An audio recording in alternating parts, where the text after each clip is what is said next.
Because I had a situation where I had a woman, we were fuck buddies. And this was a chick who would, when she did come over, you know what I'm saying, for sex, she would do extra shit. You know what I'm saying? She would even bring me shit.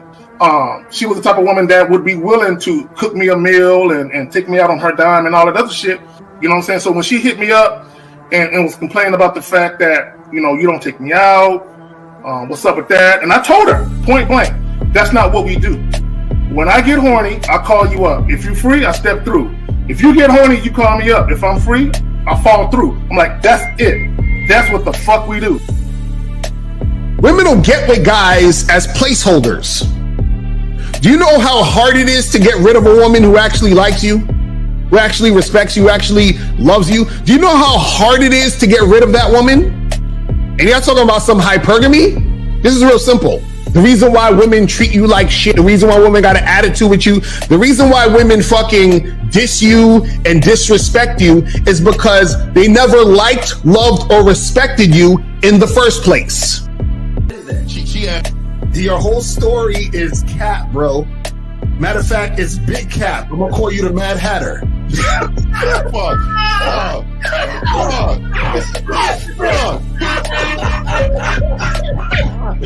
Fuck! I don't know why it would happen to me to lie. You guys didn't even know me. Why would I lie to you? Let's just say you did. Let's just say you did. You act like you've never had sex a day in your life, bro. What it is you're lying to yourself. You're lying to yourself. That's why you can't make any progress, bro. All the sex that you got, I'm pretty sure it's been handed to you. When a woman meets a man that's valuable and knows who the fuck he is, she knows that she can never overpower a nigga with game or a real dude or a man of value and not even to say a man of value, because that sounds too much like what other niggas be saying. What I really mean is a man that knows his value. When a woman is dealing with a man that knows his value, she knows that she cannot overpower him. So she ends up saying to herself, well, if I can't beat him, I gotta join him.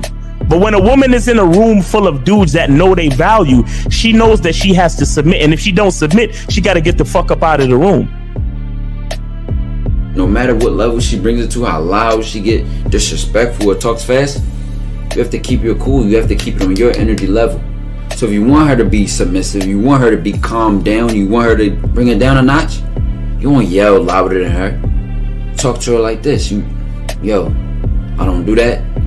I don't know if you talk to people like that, but that's not how you're gonna talk to me. That's not what I do. Now, if you want to continue to do that, I will show you exactly where the door is. I will escort you out, tell you have a nice trip, and send your ass right to the gulag. You'll be gone. I don't tolerate that from people in my life. For all you surface dwellers out there and shit, how does it feel following all these motherfuckers on the other side of the streets talking about don't do shit? Well, if you ain't gonna do shit, then why don't you do man shit? Don't run away from fear. Don't dwell in the past. Don't give away your power. Don't feel sorry for yourselves. Don't make the same mistakes over and over again. Don't worry about what people think about you. Why don't you do some man don'ts if you're gonna do a don't anyway? Grass eating lion. It's sad to see so many men suffer from bitch assness, and the women know there's such at an advantage with weak men.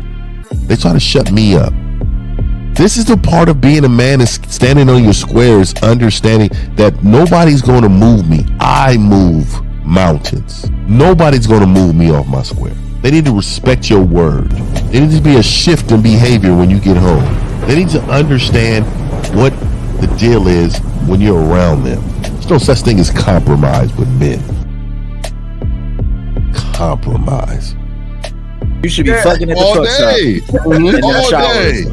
That's right. These conversations are obviously too in depth. They're too in depth with these bitches, man. What are we talking about? You're a truck driver, bitch. I come in every state and I fuck hoes.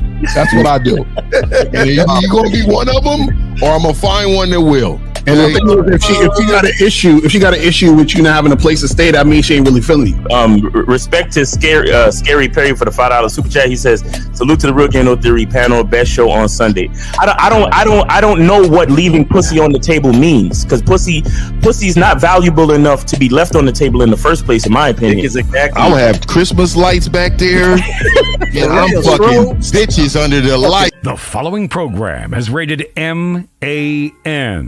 It contains assertive men who are kings of their castles, men who don't make excuses or blame women for everything that's going wrong in their lives, men who don't make the game about women, instead they make the game about the man. So, if you're into theory or use soft, weak-ass words like hypergamy, red pill, no fap, be on your purpose, high value man, or money, clothes, and status, buddy, you're in the wrong place, and you need to go 2 doors down where the male cuddle parties and circle jerks are going on.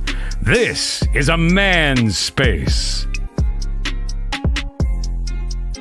Since the fall of the PUA community back in 2007, most PUAs ran underground because they had nothing to offer.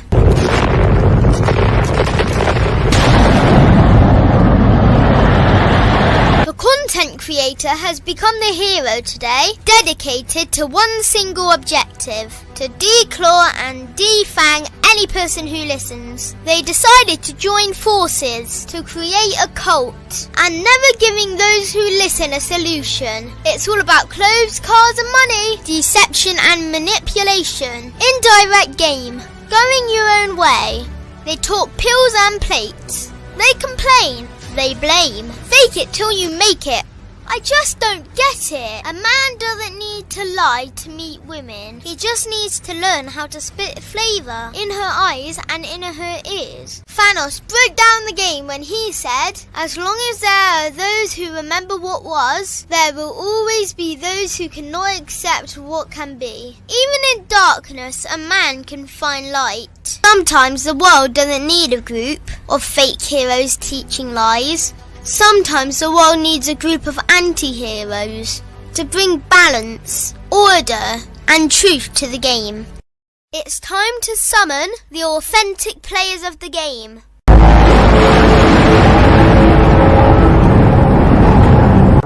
It's time to summon the authentic players of the game.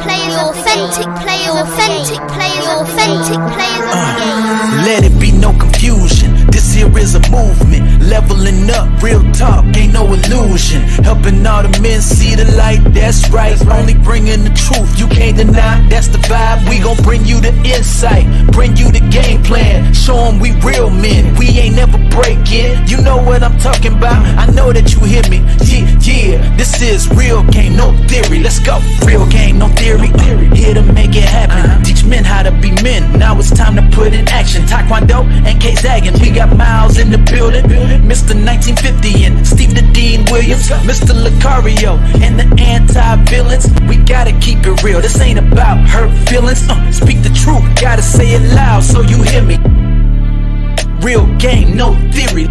They don't want you to be who you destined to be. Real men are necessary, not accepting defeat. Talking the man mindset, and this is the time now. We will never fold, never fall off or bow down. Time to make it happen. We ain't even stressing. So many don't take accountability for their actions. I gotta say it louder if you don't really hear me. Speaking the truth, this is Real Game No Theory. All right, we up, we good. What's up? What's up? Fuck them 49ers. All right, let's go ahead and get this. Let's go ahead and get everybody in. Shout out to all the dogs over here. All right, let's go from the whack ass 49K. Zach, what's up? Nigga, the number. Hold on, I gotta show my handsome face. Nigga. All right, anyway, what's good? What's good? What's good? Why you niggas laughing? I'm a handsome nigga anyway, nigga. All right, let's go, dog. All right, so shout out to the panel, man. Look, this is one of my favorite days of the week. You know, Sunday used to be this nigga here. No, look, check this out. What's so funny, Steve, is a lot of dudes don't know why that picture even exists and shit. But we ain't gonna get into that though. But anyway, man, this is one of my favorite days of the week, man. Let's go, man. Shit. Next up, my dog Miles. What's up, baby? Yo, what's going on, man? I'm feeling my king shit today, man. That's why I got the purple. You know what I'm saying? I got the purple motif today because I'm on my king shit. You feel me? So let's get this game, man. It's Sunday. Y'all know what it is, man. Thank you to everybody in the chat, all the fans on the replay and the panel. Let's get it, man. Let's go. All right. Hey, D Williams, man. Mine said, hey, guys, get your crayons out. I ask call questions. Let me roll it over to my dog, Fifth. What's up, man? Hey, man, gang, man. Today's the day, man. We about to roll. It's like last week, man. We whipped them boys, man. And man, shout out to the panel, man. Super Bowl. Shout out to the panel, man. We about to get this thing on, man. Yo, What's up, man? Dating game. Listen, I don't watch football. I just watch the Super Bowl for the commercials. So, you know, you know what I'm saying?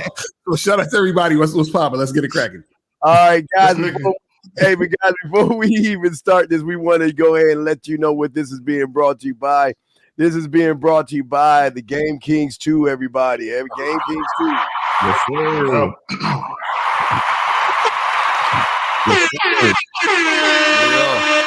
Yeah, man. Make sure you guys get your tickets for the Game Kings 2 Definition of a Man seminar, April 2nd at NYC, featuring Ron Wills, Kerry K. Zagan, Taekwondo, Mr. Lucario, and myself, Miles Cunningham. The energy is gonna be extra heavy, man. Get your tickets, man. Come on, man. Get your tickets because it's gonna be too much. It's gonna be too much, man. The game is gonna be super heavy that day, so y'all better be there for real. All right, and we'll be running. We got a new commercial ad for 1950 as well. Something brand new. We had a surprise for everyone. Yes, sir. Let's go in, Zach. Let's get it in, Zach. I got the photo. If you want me to pop, whenever you're ready to pop. Yeah. Now pop that motherfucker up real quick. All right, there you go. All right, so this guy says, if your woman won't provide you with her password to her phone and share her location with you 24/7, then that isn't your woman. You share that girl, right? Down. Here's the funny thing, because I know L, you and Miles, you have this one caller. I think it's the football nigga, whatever he is, the nigga that's real jealous and shit. Yeah, right? And how Ethan. And I be telling you niggas, y'all girls be fucking at work. Mm-hmm. They fuck at work. Look, I finger bang chicks in my cubicle that had boyfriends and shit, live-in boyfriends. You know what I'm saying? On lunch break, the chick left her phone at the desk, and we went to the park, and she was sliding me down in the back of the car, nigga, busting nuts all on the seat that you sit in. You know what I'm saying? I'm just saying. So guys act. Look, when women want some dick, they will get it, and they are very adept at being very sneaky and resourceful at getting it. It don't take women long. Give a woman 10, 15 minutes. She can get a nut off with the right nigga. All right, so anyway, this is what I want to say. You know, I've done videos talking about retroactive jealousy, right? And a lot of you guys that talk about pair bonding and body counts, you them niggas. Meaning you have this obsession with a woman's past, and you're jealous about her past relationships or past interactions with other men, right? And that right there is an example of a guy who's probably been cheated on before. Right. So he's very insecure. He has trust issues with women. So in order for him to feel secure in a relationship, he has to know where his girl is at all times. I knew of dudes, when their girl came home, they wouldn't let their girl take a shower. They'll make her take off all her clothes and inspect her panties. I knew niggas who did this. Wow. Yes. So all you bitch ass niggas, you're not men. And let me again, when it comes to dudes like us, secure men, we don't try to change women. We give women enough rope to hang themselves with. We let them. We give them the freedom to show us who they are. Mm-hmm. And if the chick is not up to our standards, we don't get into relationships with them. The problem with you dudes, because you dudes are so captivated by a woman's looks and sex, you'll get into a relationship anyway, and then you'll set out to change everything that you don't like about the chick. That means you're not compatible. Y'all got it. I mean, that's just weird to be worried about checking your girl phone 24/7, you know, seeing where she at and all this other stuff, because See, the thing is that's a guy, again, making shit about the woman. You feel what I'm saying? The fact that he's taking time out of his day to really make that a thing, make that an issue in his life, shows you what type of man he is. Meaning that he doesn't have any type of self-worth because he's making everything about the chick. He actually gives that much of a fuck about what's going on in this girl's phone, what the hell she's doing when she's not there. All that needs, see, this is what happens when you don't have your own world. When you're not looking at your own stuff, you're not focusing on your own thing. You feel what I'm saying? And all you need to understand about women when you're dealing with them is she doing what she should be doing when she's with me? If that's it, that's really it. Like, a lot of these dudes, they be so worried about all this other stuff because what happens is that they don't have enough trust in themselves as men to be able to influence the women that are in their lives, for that woman to know the things that she needs to do in order to keep him in that situation. You see, because a lot of guys, they're trying to keep the woman, but the woman should be thinking, how do I keep the man? And so if she's thinking, how do I keep the man, then he doesn't need to worry about what the fuck is going on in her phone, because her whole vibe is, how do I keep this guy in my life? And then based on that type of thought process, that's going to have her going in the direction that she should be going to keep that situation going. Now, if you happen to stumble upon something, or if something, goes down or whatever, just, it's just brought to your attention, then cool, do what you got to do and make the move you got to make. But all that other extra stuff, like running behind her, checking her stuff, looking all in her things, that's goofy shit. That's like retarded. Right. I'll say this, man. Look, I don't trust women, man. I don't trust hoes, bro, because I got to protect my heart, bro. Like,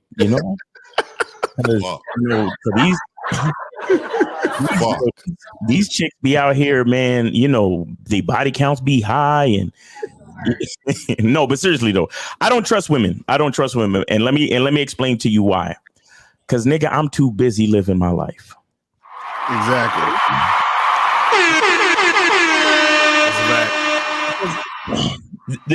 The reason why I don't trust women is because I don't have to trust women. Mm-hmm.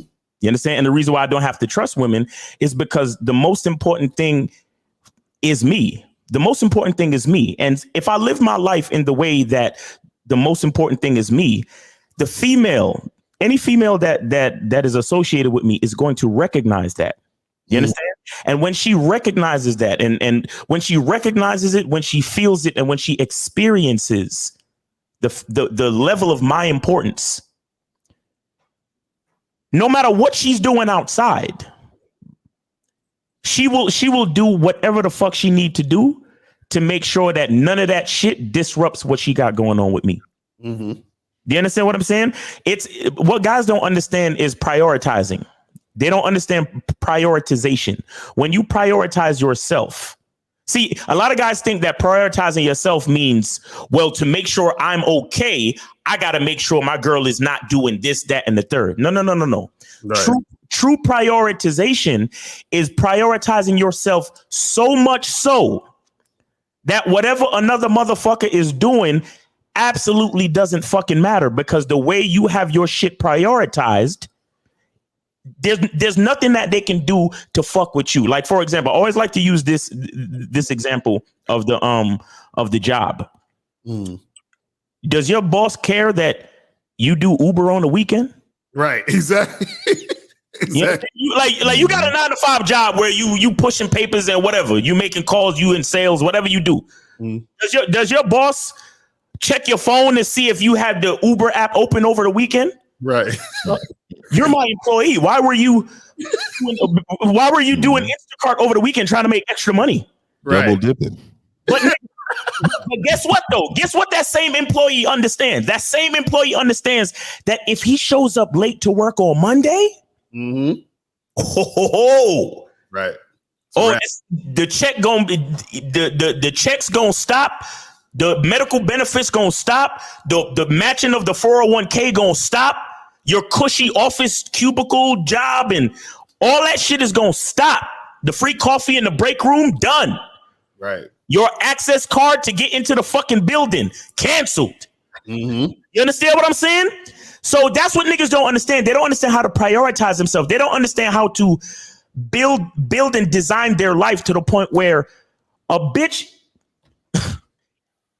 even if she is fucking with another nigga, even if she is, somewhere along the way, she gonna realize that whatever she's doing has to either benefit or not disrupt anything that's going on with you. Right. Regardless, because let me tell every man this under the sound of my voice, whether you want to accept it or not, every female has extracurricular attention coming at her from another nigga. Oh yeah. Exactly. Oh yeah. That's fact. You understand? So whether or not she engages or texts them back or DMs them back, that is irrelevant. Now, is it fucking up her showing up to work at 7 a.m. Monday morning? If she comes to work every day at 7 a.m., she does her fucking job, and she's maintaining her productivity level at this establishment, that's all we care about. Right. You know what I'm saying? And that's all any man should care about. And the crazy part is that in most cases, when you run your shit like that, here's the part that a lot of niggas don't get. That's very subtle. Is that when you run your shit as a prioritized man, as a prioritized person, almost any other nigga that's in her DM cannot, in her mind, they cannot come up to your level. Mm-hmm. Do you understand? Because the reason why he's in her DM is because he's prioritizing her. Mm. And you over here prioritizing yourself and your business and your lifestyle. Right. Who's she really gonna respect more if she's a smart bitch? And if she's not a smart bitch, why you want her on the team anyway? Exactly. And can I say this real quick? You know what's so funny? I'm gonna be brief. The chicks that niggas is fucking with, we don't even like their pictures. They be them other niggas. Right. You know what I'm saying? I just want to point that out. But go ahead. You know, the thing about women, before I say that, I talked about this last night, that people have to understand is that she is a combination of all the average guys she has been with all her life. From elementary school up to the point where you guys meet her, she has an idea of a standard based off of average. So what is the standard based off of? It's based off of individuals that have fear. They're scared to make mistakes. They have uncertainties. They set limitations. They worry about her. And because they do that, she sets a standard they have to operate by. So what happens is she is going to accept average because her thought process is average. All she knows is average. She moves on average. And that's why average individuals are always coming out effeminate, the feminine in them, because they're out of balance. They're out of who they should be. So when they're doing all this stuff, again, they don't understand that a man doesn't check a woman. He doesn't ask her shit because the woman's always telling them shit when she's with a real man. Mm-hmm. When a woman's with a real man, we don't say shit. They give us an itinerary. This is where I'm going. And not only this is where I'm going, but I'm gonna take a selfie to let you know where I'm at, so you don't think I'm not where I'm supposed to be. And we don't even ask for that shit. We don't reply to her nudes like y'all motherfuckers do. It's expected. They supposed to send us new photos. They're supposed to tell us where they're going. They're supposed to tell us what we're doing. We don't ask for that shit because, see, when you're above average, you play by different rules. Remember, these men on this panel, we break the algorithm. Her algorithm states that she's got to deal with guys who set limitations. She's got to deal with guys who's worried about making mistakes. She's got to deal with guys who deal with that fake thing called rejection or failure or female worship. But then when she meets a man, just like all these, like even like with the Terminator, the Skynet, we break the algorithm because her computer programming there's no program for a man. There's nothing out there that says this is how am I supposed to be with a man when all I know is average. So the program is based on average. So when you're above average, then she plays by a different set of rules. Remember, her eyes, see, here's the problem. Her eyes, I was telling guys last night, guys, her eyes recognize average once. He's got to be this tall. He's got to have this much money. He's got to have all the things that women are allowed, gentlemen, to want. And this is why motherfuckers on this panel don't give a fuck about what she wants, because even if she gets a guy that is 7 foot fucking tall, if there's no emotional connection to that motherfucker, she ain't about that motherfucker. See, we draw out something in that algorithm that draws in her emotions that shows her why us versus why not you. That's why you guys can dress the way y'all can dress as much as you want.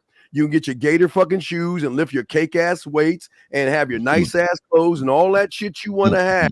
But if there is no emotional connection to you, you're going to be her bitch and you're going to be the one crying, and she will keep you around because that's what she has on her phone. Fill-in guys. Y'all fill in for us. You fill in for us when you buy the dinners. You fill in us when you're the shoulder to cry on. You fill in for us when you go shopping for her, pack up her shit, and hold her purse while she's in Victoria's Secrets trying to find a motherfucking lingerie for motherfucking K-Zag. That's your job. So you guys just have to understand there are rules to this. Either you're going to break the algorithm or you're going to be a bitch to it. Let me see one of you niggas holding a chick's purse while she's shopping. Let me see one of you niggas holding her purse strapped up around your shoulder, nigga. Let me stop. Yeah, and I got a quick story on that one, man. My own mom's, right? We at the stove. You know, I'm young. You know what I mean? I think I may be 16 years old. She walks into the store, and she comes back out. She has bags, whatever, and she was like, "Hey, hold my purse until we get to the car." And I'm thinking, like, I froze. Because I remember my dad was like, "You better not ever hold nobody's purse, right?"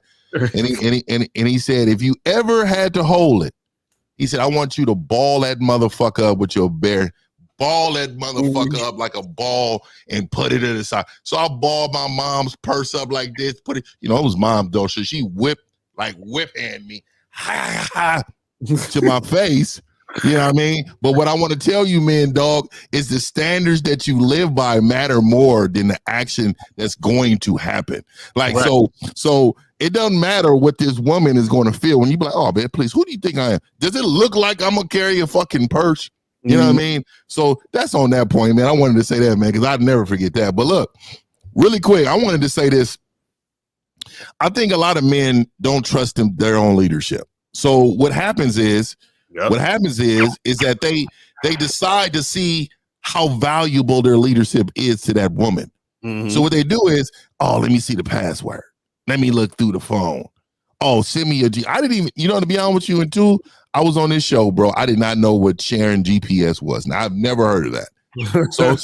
So it's new to me, and it's a new concept of why would you want to know anyway, right? Women do women shit. I don't give a damn.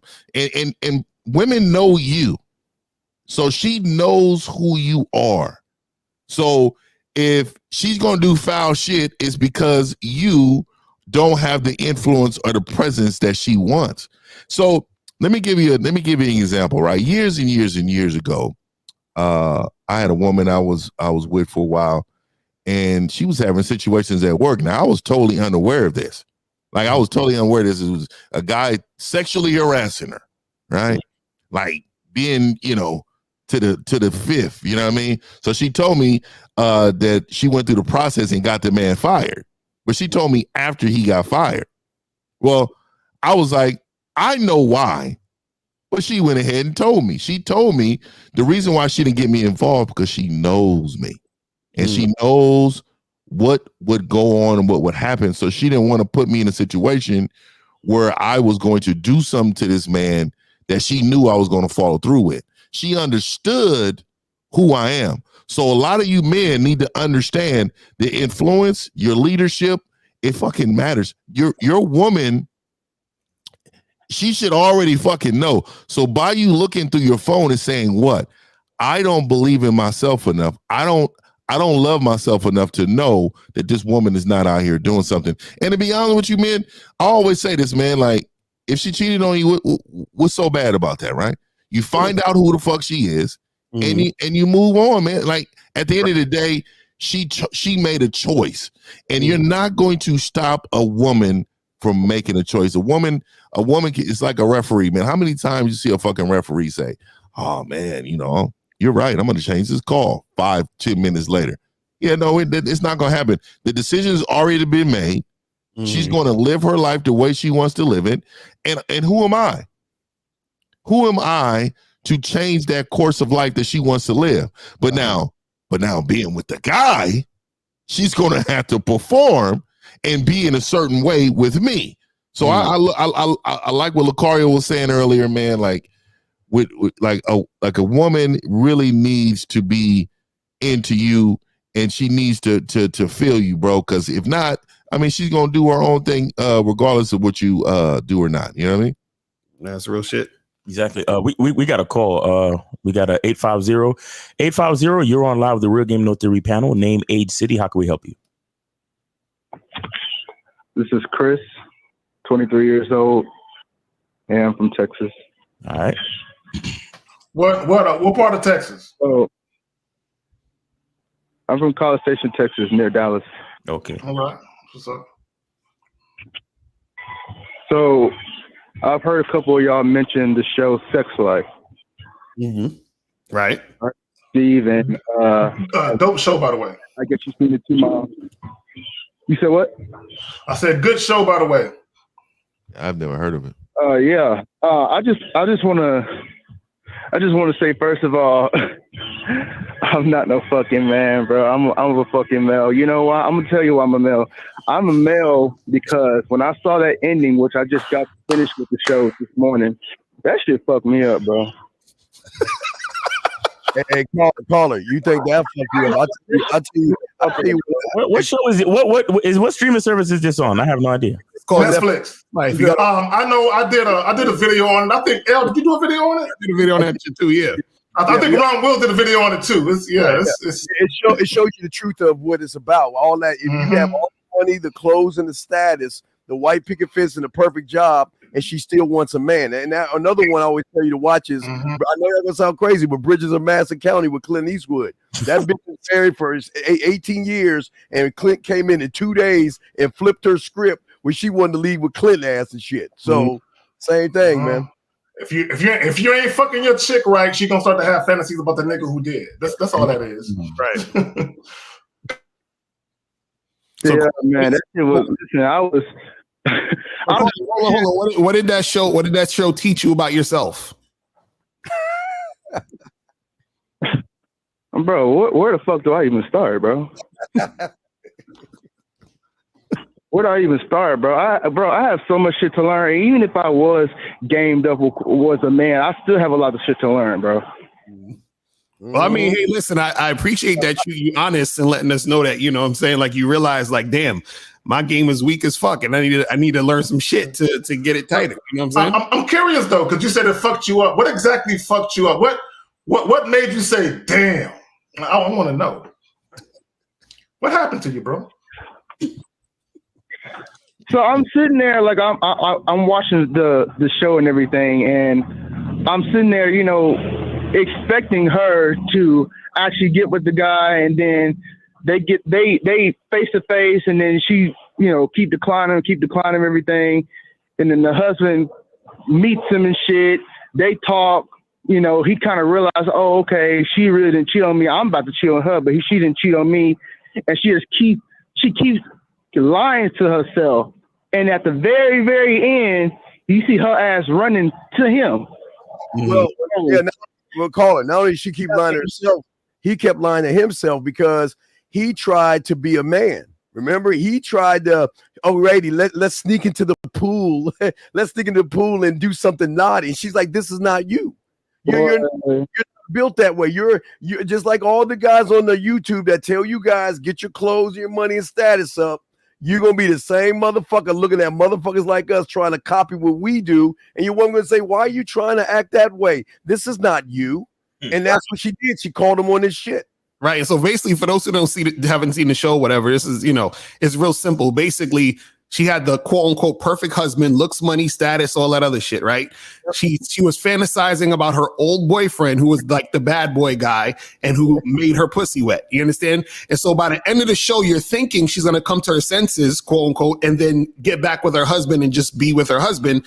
But at the end of the show, she says, fuck my husband. I'm going to run back to the bad boy and keep fucking him. So what fucks up a lot of guys' heads with that show is that it really shows like all these red pill niggas talking about female nature. That's female nature. You understand? To want to be with the guy who really makes their pussy wet, the guy who they're sexually attracted to. So all the looks, money, and status and all that other shit don't mean shit. This is what we keep trying to tell you guys. You see what I'm saying? Don't mean nothing. Yes. Let me add this. Because we talked about the looks, money, status. The dude had money, they had a nice house, they had a family, they had kids, everything. Yep. At the end of the day, that sexual fantasy, that lust, that animalistic carnal desire, her man couldn't fulfill that for her if she was attracted to him. Right. But when he would fuck her, he would be that 1 minute dude. You know what I'm saying? You know, she wanted the nigga to bend her over next to the pool and fuck her in public and do all that shit. And I say all this to say this, for all you guys that want that quote unquote virtuous good girl, all right, but there was a dude that she met before you that turned her out. Okay, and you know, while you're worried about her being all freaky, she can't let that guy go. She can't let that feeling. Go ahead, El, you want to say something? This pause my head real quick. That's why they don't like women with high body counts. That's why. Exactly. There you go. They scared of that shit. That's what it is. Because he don't have a high body count. I think he fucked himself up either way when she caught him reading her journal. See, how the fuck y'all read a woman's journal or diary? I don't understand you goofy niggas. Not you, caller. But there are guys who literally would go through a woman's diary or journal and read. That's some private shit. That's goofy to me. And that's the same as going through her phone. That's the same as checking up on. It's the same shit. You see what I'm saying? Like it's all connected. It's that same type of guy who see. You got to understand something. A lot of men, right? They feel inadequate and insecure because of the responses they get from women, because they're still in the cycle of trying to get validation through women. The thing that with guys, men who actually have game, we don't do that shit. We're focused on us, and that's why the woman is focused on us. Do you see what I'm saying? So the guys are focused on the woman, which is why the women aren't focused on the guy, because she's looking at the guy saying, well, why are you focused on me? I'm supposed to be focused on you. Exactly. So if you're going through your girl phone, you're focused on her. If you're worried about her body count, you're focused on her, right? So if you're focused on yourself, that's what makes the woman sexually attracted to you. That's what makes a woman attracted to you, because she's like, oh, this guy's a man, because as a woman, I'm supposed to follow the man. So as soon as you're following the woman in any capacity, you're the bitch. That's how it works. Yeah, well, that's some real shit.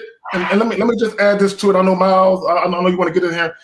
See, what a lot of guys don't understand is there's something about the guy that doesn't care about the woman.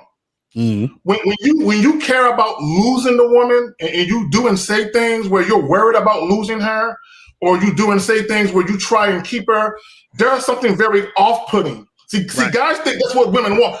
Women do not want you to be all up in their ass trying to show out. I'm just trying to show my love for you and my dedication and all of that, and it's all about me and you. Because that makes a woman realize this nigga is clingy.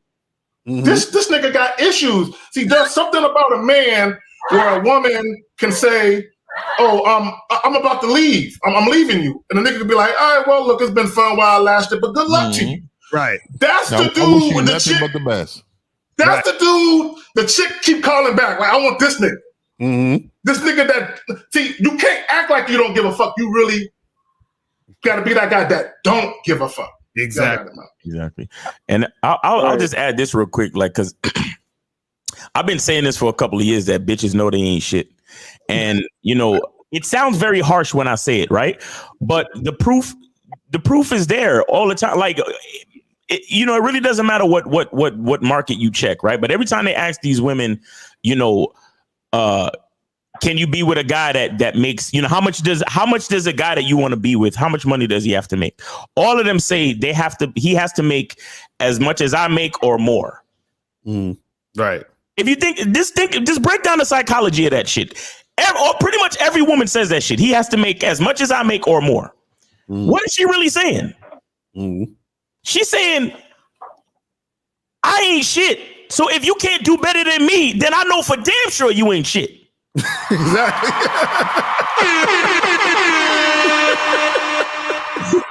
because a lot of people get it fucked up when they just hear me say bitches know they ain't shit.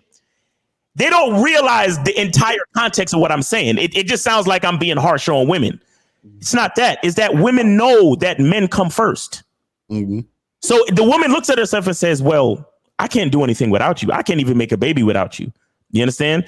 You know, if shit goes wrong in society, the first thing I do is hide behind a man. You understand? Women know this. But the whole concept of a woman knowing that she ain't shit almost has nothing to do with the woman. If you really break it all the way down, it has nothing to do with women. It has nothing to do with being chauvinistic or berating women. All it's really saying is that bitches look to men for everything. So if you're not doing better than a bitch, then what are you doing? Right. You understand what I'm saying? So women know this inherently. That's why they have a laundry list of things that they look for in a man, and all we need is a couple things. We just need a bitch to fucking cooperate and shut the fuck up. That's it. You understand? Because at the end of the day, they ain't shit. They looked everyone in society looks to us as men for everything. So it is what it is, man. But caller, do you have a question though? Do you have a question though? Because you know, we talking about the show and all that. But do you have a question? I don't have a question, but I will say two things. What's crazy is I finished this shit Sunday morning. I'm currently standing outside of a church. I was just in church like 10 minutes ago. I'm just looking at all these married couples and everything, and all I could think about is just like all these wives probably have that one bad boy that they want to fuck. Well, call real quick. Just when you look at those women walk out of church, realize the guys on this panel, we're saving marriages and relationships by telling the wives to fuck their husbands. Fuck your husband. Spend time with your husband. Kiss your husband. Put your arm around your husband. I'm serious. We're saving relationships, man. Yeah, I done kept a lot of people together, man. I done kept a relationship healthy. Like I say, you know what? Make sure you buy him this. I think he's gonna really. I mean, this is the new thing. They like this. Go ahead and buy this for him. You know what I mean? And then sexually, you teach her. You teach her how to move, how to do it. You know what I mean? Because you weak men just expect women to come to the table with all the shit. Right. You know what I mean? So we helping out. Thank us, man. Stop fucking hating and thank us. That's a fact. 50. I actually kept the chick from kicking her man out. He was in jail, right? And she was fucking me while he was in jail, and he was due to come home. And she said, "Oh, put all his shit out and just sell the shit that has value." So I'm like, "Don't do that nigga like that." I'm like, when he come home, he's expecting to come home to a loving girlfriend, a home cooked meal, some sex. He ain't had sex in about a year. I'm like, don't do that nigga like that. I literally talked this chick into not kicking her nigga out, bro. You know what I'm saying? That nigga owed me, bro. He still owe me. I still ain't got no cash out from that nigga yet. he's a bitch ass nigga, man. And one more thing I gotta say before I hang up. I also realized that I was already fucking up before I even began. For instance, trying to get on the Bad Boy membership, or getting on Masculine ID, or getting on the Man Mindset. I've already fucked up before I even started. And the reason why I fucked up before I even started is because I already had a mindset of going in and just literally trying to copy y'all. And that already showed me that I've already failed with that shit right there. So if I'm going to go into either one of those things, I have to be that. Exactly. I can't just copy that shit, bro. Facts. Exactly. That's right. Exactly. That's a fact. Because I appreciate it, guys. I think I said this on the Manhood is a Skill Set show yesterday. I was explaining how when you copy someone, right? The only thing the only thing you're really doing is paying homage and respect to the person that you're copying. It's just because they say, you know, imitation.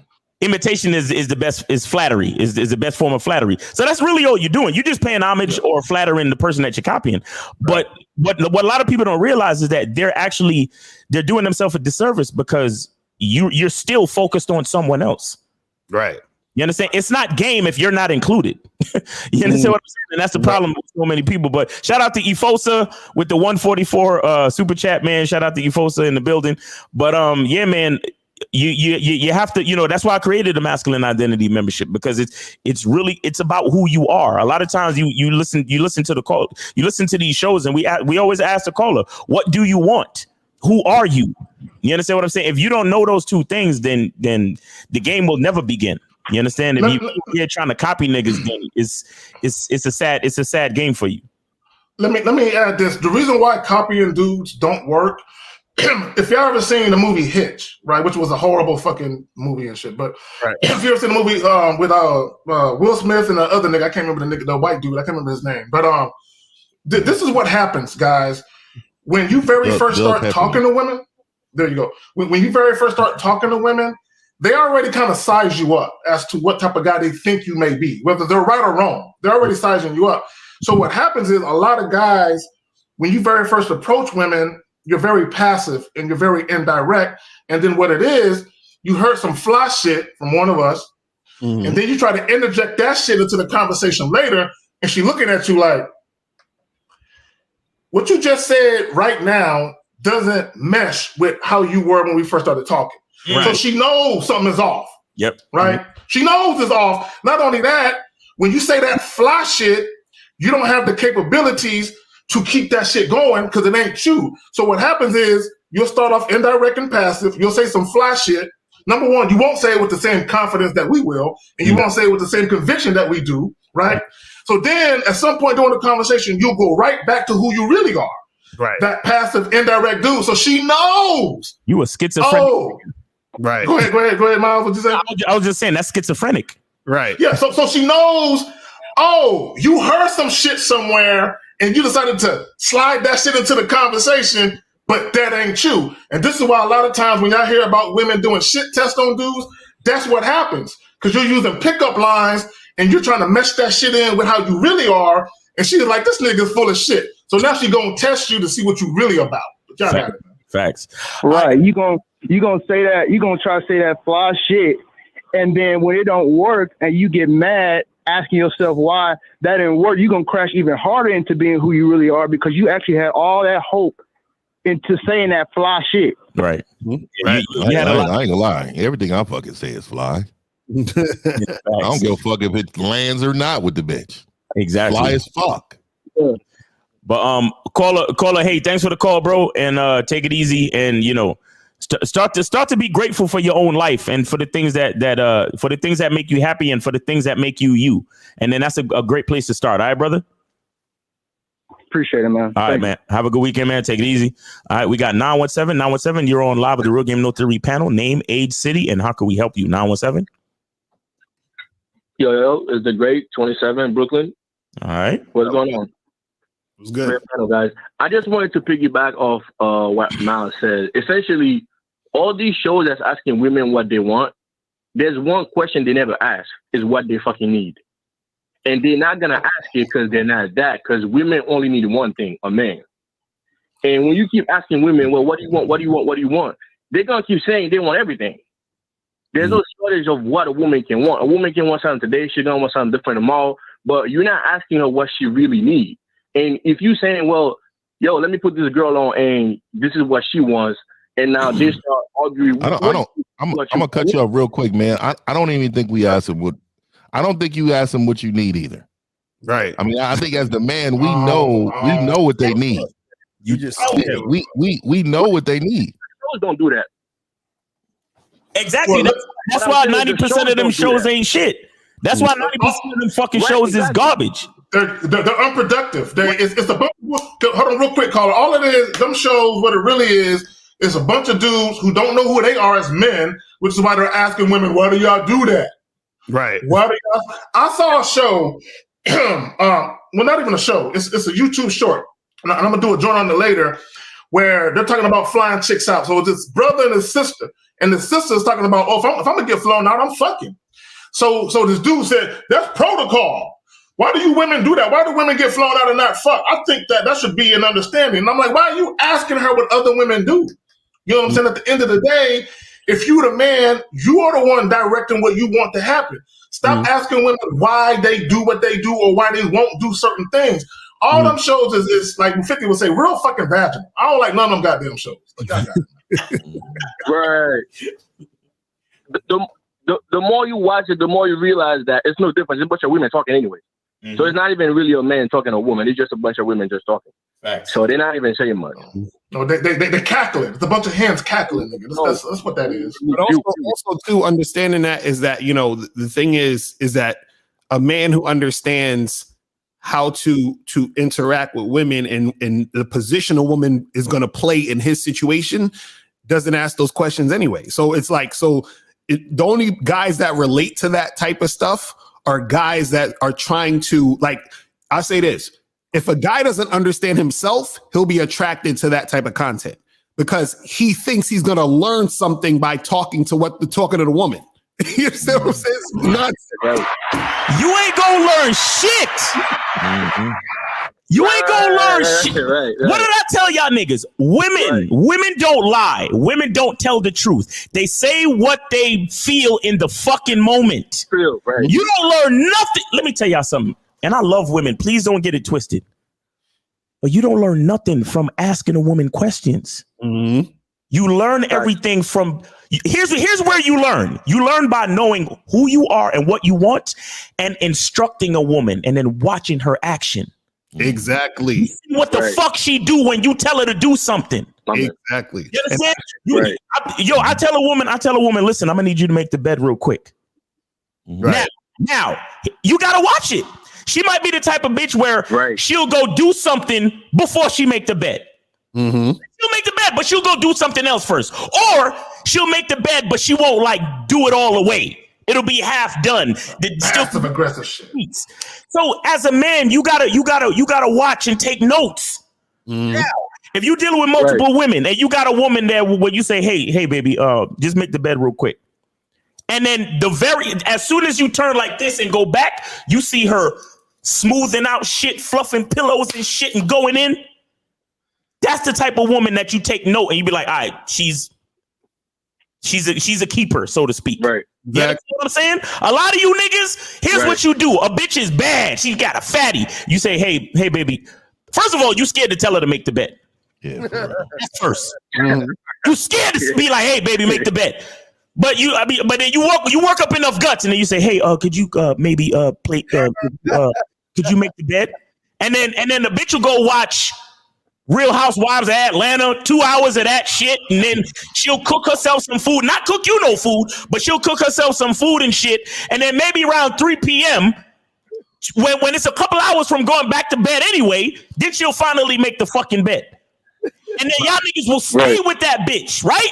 And then later, like months and months later, you'll call up the Real Game No Theory panel, and you'll be like, "Yo, so listen, man, I've been dealing with this girl, and everything been perfect, but like last week, yo, she just went left on me, bro." Right. And I'm letting you know that 9 months ago, when you told her to make the bed, and she went to go watch Housewives of Atlanta instead of making the bed, and then she made the bed 5 hours later. That was your fucking red flag to put that bitch away. Exactly. Miles. That's a fact. And also too, real quick, is that this is how you know when a dude don't have game. When you hear a guy says, "Hey, I want to get to know her." See, when a guy says, "I'm trying to get to know a woman," that lets you know he ain't got no fucking game, because you're not supposed to try to get to know a woman. A woman is supposed to try to get to know you.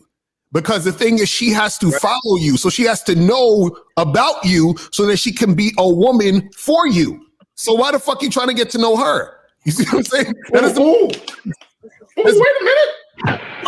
This nigga Lucario says, look, shit. Stop trying to get to know a woman and just show her who you are. Right. It's literally that simple. Okay, and let me just add to this to piggyback off what Elle was saying, right? And I think 50, you posted this to Facebook months and months ago. And I think it was Aretha Franklin or some popular black female singer that was talking about this. When you're dealing with a man you are about to be a part of his life. It don't matter what you was doing before you met the nigga. All that shit is over here, and now you're on a new journey to become a part of this man's life. Right. So if you're going to become a part of a man's life, you need to get to know what he's about so you can be an asset and not a liability to that man. The problem with the average guy is they're so worried about trying to, not only get a chick, but keep her. They're like, what does she like? What does she want? It's that happy wife, happy life shit. What does she want to do? What is she about? Because they're like, if I can somehow make her happy, if I can make her happy by virtue of that, I will become happy because she'll will in turn reciprocate that same shit back to me. It don't work that way. Yeah, y'all got it. Yeah. The quote was from Gladys Knight. She said in Midnight Train to Georgia. She said, "I'd rather live in his world than be in my world without him." You know what I mean? Yeah, that's some real shit. That's some real shit right there. That's how women. That's how the real ones move. Exactly. That's how real women move. That's how real women move. Exactly. That's crazy. Real. Caller, did you have another question or anything else? Nah, just appreciate you guys. Great panel. Yes, sir. Appreciate you too, man. Thanks for calling. Appreciate the call. You be safe out there, bro. Yes, sir. All right, guys, call in. We got call in 516-387-1224. 516-387-1224. Y'all could call in. All right. We got any questions y'all want to address or? Yeah, that was that one question that you started. He said, do you have it in a back channel? He said, what if you're monogamous and she's seeing someone secretly? Does it then matter if she's doing what she should do in front of you if she's going behind your back? Well, this is the thing again, and I think 50 said it, is that she makes a choice. So you don't have to go on her phone. You don't got to check up on her, because what happens is that if a woman is if you're in a monogamous situation, right? And she knows she's not supposed to cheat and all that other stuff. Let's say she is cheating. If she's cheating, she's making a choice to say, I'm willing to destroy this relationship with this man to be with this other situation. So when you find out, all you got to do is get rid of her. But the thing is, you don't waste time trying to find out. You understand? All you're looking for is she doing the things that she needs to do? So if at 8:00 a.m. she makes you eggs and bacon every fucking day, and that's what she do, and that's what you require of her, as long as she doing that every fucking day, 8:00, we good. Now, within that, if you find out that she cheated for whatever reason, somehow you caught her for whatever reason, but you weren't trying to find out, you just found out, cool, you got to go. Because we were in a monogamous relationship.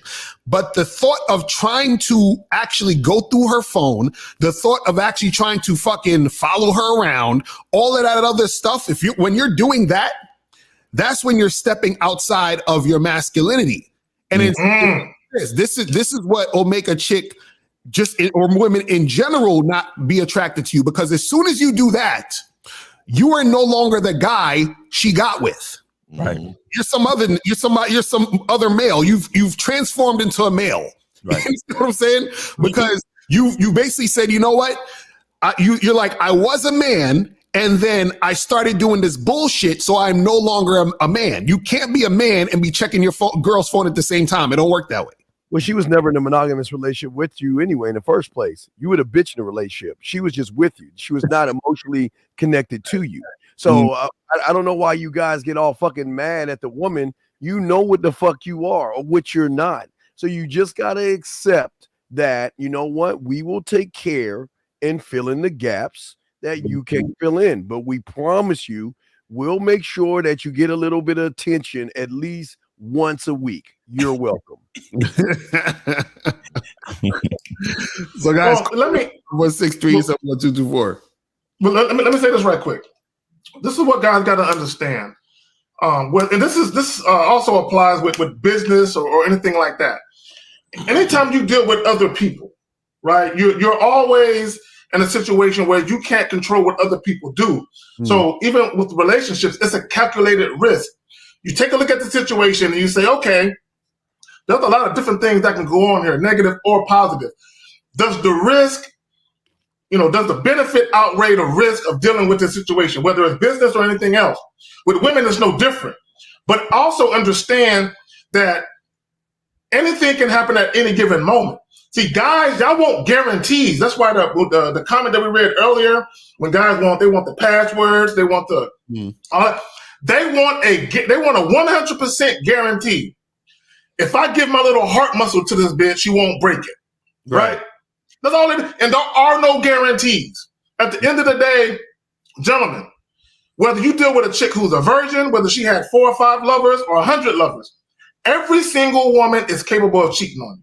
It doesn't mean that they will, but they're all capable. Why? Because they're humans and they're flawed. Right. Period. Right? So they're all capable. See, guys, they try to play the percentages. Oh, if I get with a chick who only had 5 bodies, it's a lower percentage chance that she'll cheat on me versus if I get with a chick that had 100 bodies. Where's the proof of that? Where's the proof that a chick who fuck more niggas is more capable of cheating than a chick who fuck this many niggas? There's no proof of that. It's all about your insecurity and your low self-esteem. Y'all got it. Yeah, I will argue then to them losers that say that too. It's like, you know, when a woman's been with a man for 10 years, you think she doesn't have desires for somebody else? You think that she doesn't look at somebody else and want that man? Like it's crazy. Like a lot of these men promote this, especially in his YouTube streets, and they say things to these men because they're these square lame dudes. This is who they are, and because of who they are, they want to have you guys join this lame club. Look, let me say this, man. I don't even view a woman cheating on me as cheating. And she just broke the contract. You know, she missed out on her opportunity to be with the best that she's gonna ever see. And I'm not mad at her, and I don't blame her, right? Because at the end of the day, she had to make her own choices. She's made that choice, and if I'm not the choice, hey, so be it. But I would still shake your hand, give you a hug goodbye. You know what I mean? I ain't helping you move nothing to the truck because you know you're no longer my responsibility. But at the end of the day, you know what I mean? I'm still not gonna talk bad on you in the streets. When I talk to your family, I'm gonna wave and hi. You know what I mean? If I ever see you in public with somebody else, I'm gonna shake his hand. But like, hey man, she's a great woman. It has nothing to do. Because I don't view her as a bad person because she did something to me. And that's the difference between me and these YouTube dudes. They think because a woman did something to somebody else, that's who she is. That's her character. No, women act right around the right man. Exactly. And 50, I'm gonna add something to that. See, I think a part of the mentality that got a lot of them fucked up is that they think that the woman is doing something to them. Right. Yeah. You understand? Because I'm always on my God shit, bro. I'm always on my God shit. You think when you sin, you doing something to God? Right. Exactly. Oh, you sealing your own fate. So when a bitch do something that moves her further away from the Lord, that's on her. She gotta deal with the results of her sin. Right. What do you mean? You doing something to me? No. Lorenzo, you the one fucking with a nigga that's lower quality than me.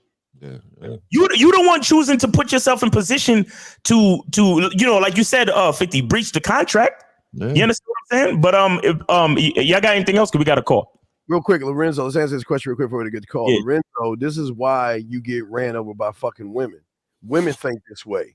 Who the fuck thinks the worst and who the fuck is in the hope business on this panel? That's some bad shit. Lorenzo, just live your fucking life, bro. It's not about hoping and praying. It's about working. Right. You know what I'm saying? Guys, we got 412. 412, you on live with the Real Game No 3 panel. Name, age, city. How can we help you? 412. Hey, what's going on? My name is Kazi from Pittsburgh. So look, I got a question. So do you think hold on, Kazi from Pittsburgh. We need the age as well. Okay. How old are you? How old are you? 22. All right, go ahead. 22. Okay. So do you think that women are the problem for men that don't understand women, or do you think women are the problem for men in general, even with understanding women? Caller, let me ask a question. Caller, if the game ain't about women, if the game, caller. If the game is not about women, what the fuck? What are you talking about? If the game ain't about bitches, what are you talking about? How can a woman be a problem to a man? No. Wait, sir. I'm just asking you, how can a woman be a problem to a man when the motherfucking woman has nothing to do with a man? This is what I'm trying to tell you. Okay, tell me. I'm trying to ask you because a lot of the men in your chat have problems and issues with women. Is it because that they don't understand the woman, which is the reason why they have issues with the woman? Caller, give us an example of a woman problem. Yes, please. What's an example? A woman problem. Problem for a man. Okay, I'll give you an example. A woman problem for a man. She might have a relationship and not tell you, and then pretty much has a relationship, and now you and the other guy got a problem because he doesn't understand that. He doesn't know that her promiscuous nature is going to be able to sleep around with other dudes, and the other nigga don't give a fuck. But the nigga that she's with gives more of a fuck. You get what I'm saying? Oh, wait. So hold on. So full stop. How is that a problem? How is it a problem? Okay, I'm gonna break it down how it's a problem, right? Look, Jack can tell me if I'm wrong or right. Look, there's been a situation before, right, where I've literally got a woman upset because I didn't want to have sex with her, right? And she got upset.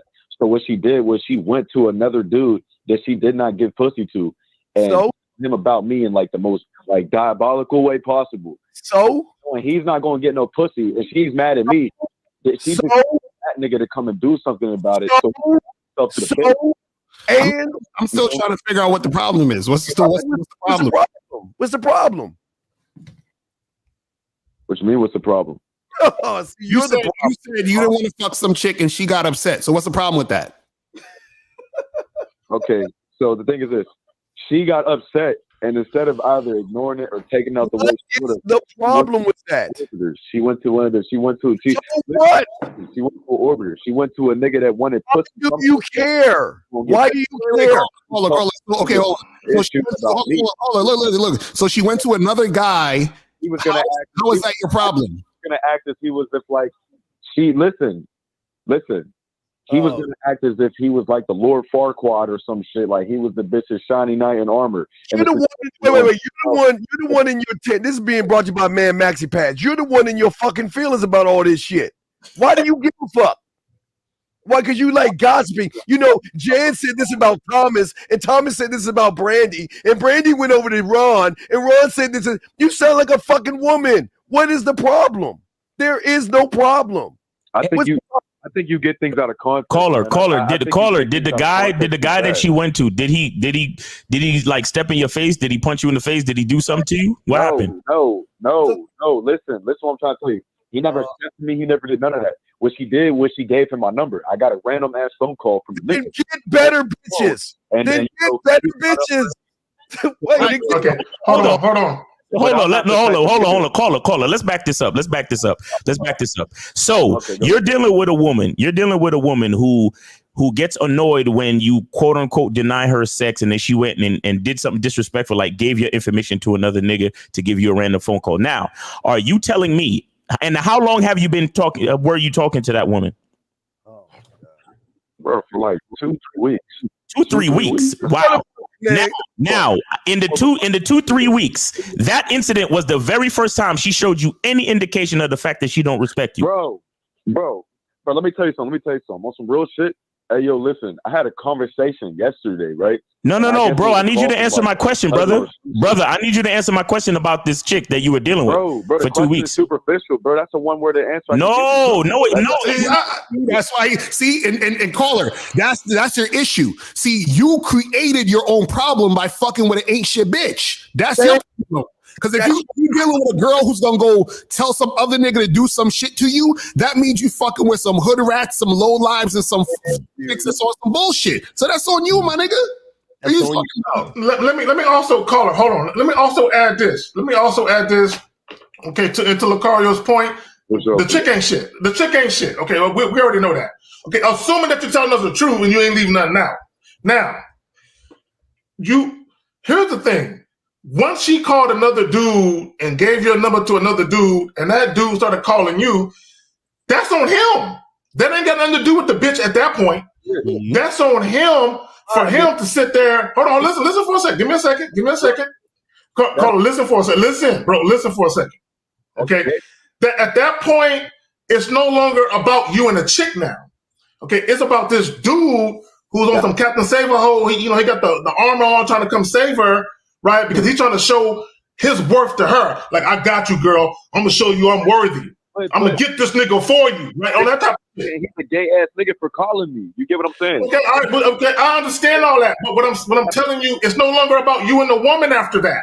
It's about you and this dude calling you. So at that point, you can't be worried about the chick no more. Now you need to confront this dude and be like, yo, man, don't ever call this number again. You need to be on, fuck what the chick did. It's not about that no more. Because now you already know you ain't fucking with her, so she don't matter. She's in your rear view. Now you got the situation with this random strange nigga calling you. Handle that.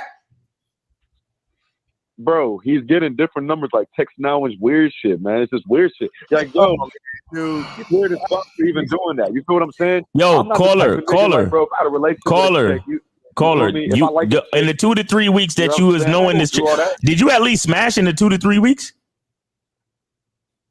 No shit, of course.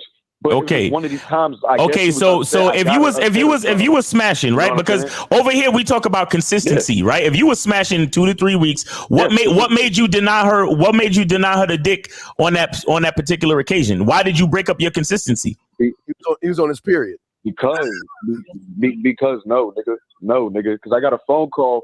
Because listen, I got a phone call from one of the other bitches that she be hanging with. Because I ain't never even talked to. Oh, so wait. You There's getting more to the story. You getting phone calls from ain't shit bitches that this bitch hang out with. So I knew there was more to the story. Point again that you dealing with low quality hoes, bro. What's going on with you? Why you picking up low quality bitches? Nigga, I'm not picking up that bitch. I picked up the bitch phone and I answered the phone. Oh, you answered her phone. I told you he's on his period. Caller, you're digging a fucking hole. Every time you talk, you dig another fucking hole. You're whack. You're whack, bro. You need game, bro. He's all over the place. Yeah, and caller, real quick, man. And I just want to say this really quick, man. At some time, hey, caller, real quick. Sometimes you as a man have to say, you know what? Let me look in the mirror and really look at what the problem really is, right? Dog, I know you heard of the term low hanging fruit, right? So you know if it's low hanging, it's easy to grab, it's easy to get. Like what I'm saying to you is by that is you as a man, you live in a low hanging fruit area. That's who you are right now. And you have to adjust who you are and get you some game and find out your worth, man. Because let me tell you something, dog. I'm sure there's instances in that whatever situation you had with this woman that she was showing lack of respect, that she was not following your direction, right, that she was not doing things appropriately. Those are the indicators that you surpassed because of her ass. and now you're in a position where you got a nigga hunting you down because you done tapped something. That's true, though. That I'm telling you, dog. Like you need to face that. Yo, caller, why did you answer a bitch phone after 2 to 3 weeks of knowing her? Why did you answer a bitch phone? Why did you answer a bitch's phone, nigga? No. Nigga, it was my phone. I answered the bitch phone call. You get what I'm saying? I didn't pick up her phone and answer her fucking phone. So how is okay, all right. So how is this strange bitch calling your phone and you only knew this bitch for 2 to 3 weeks? How? Because she must have had my Instagram or something. You feel me? Instagram get phone calls? Okay, so let me ask you a question. And Lucario, they do. Let me ask you a question, bro. Let me ask you a question.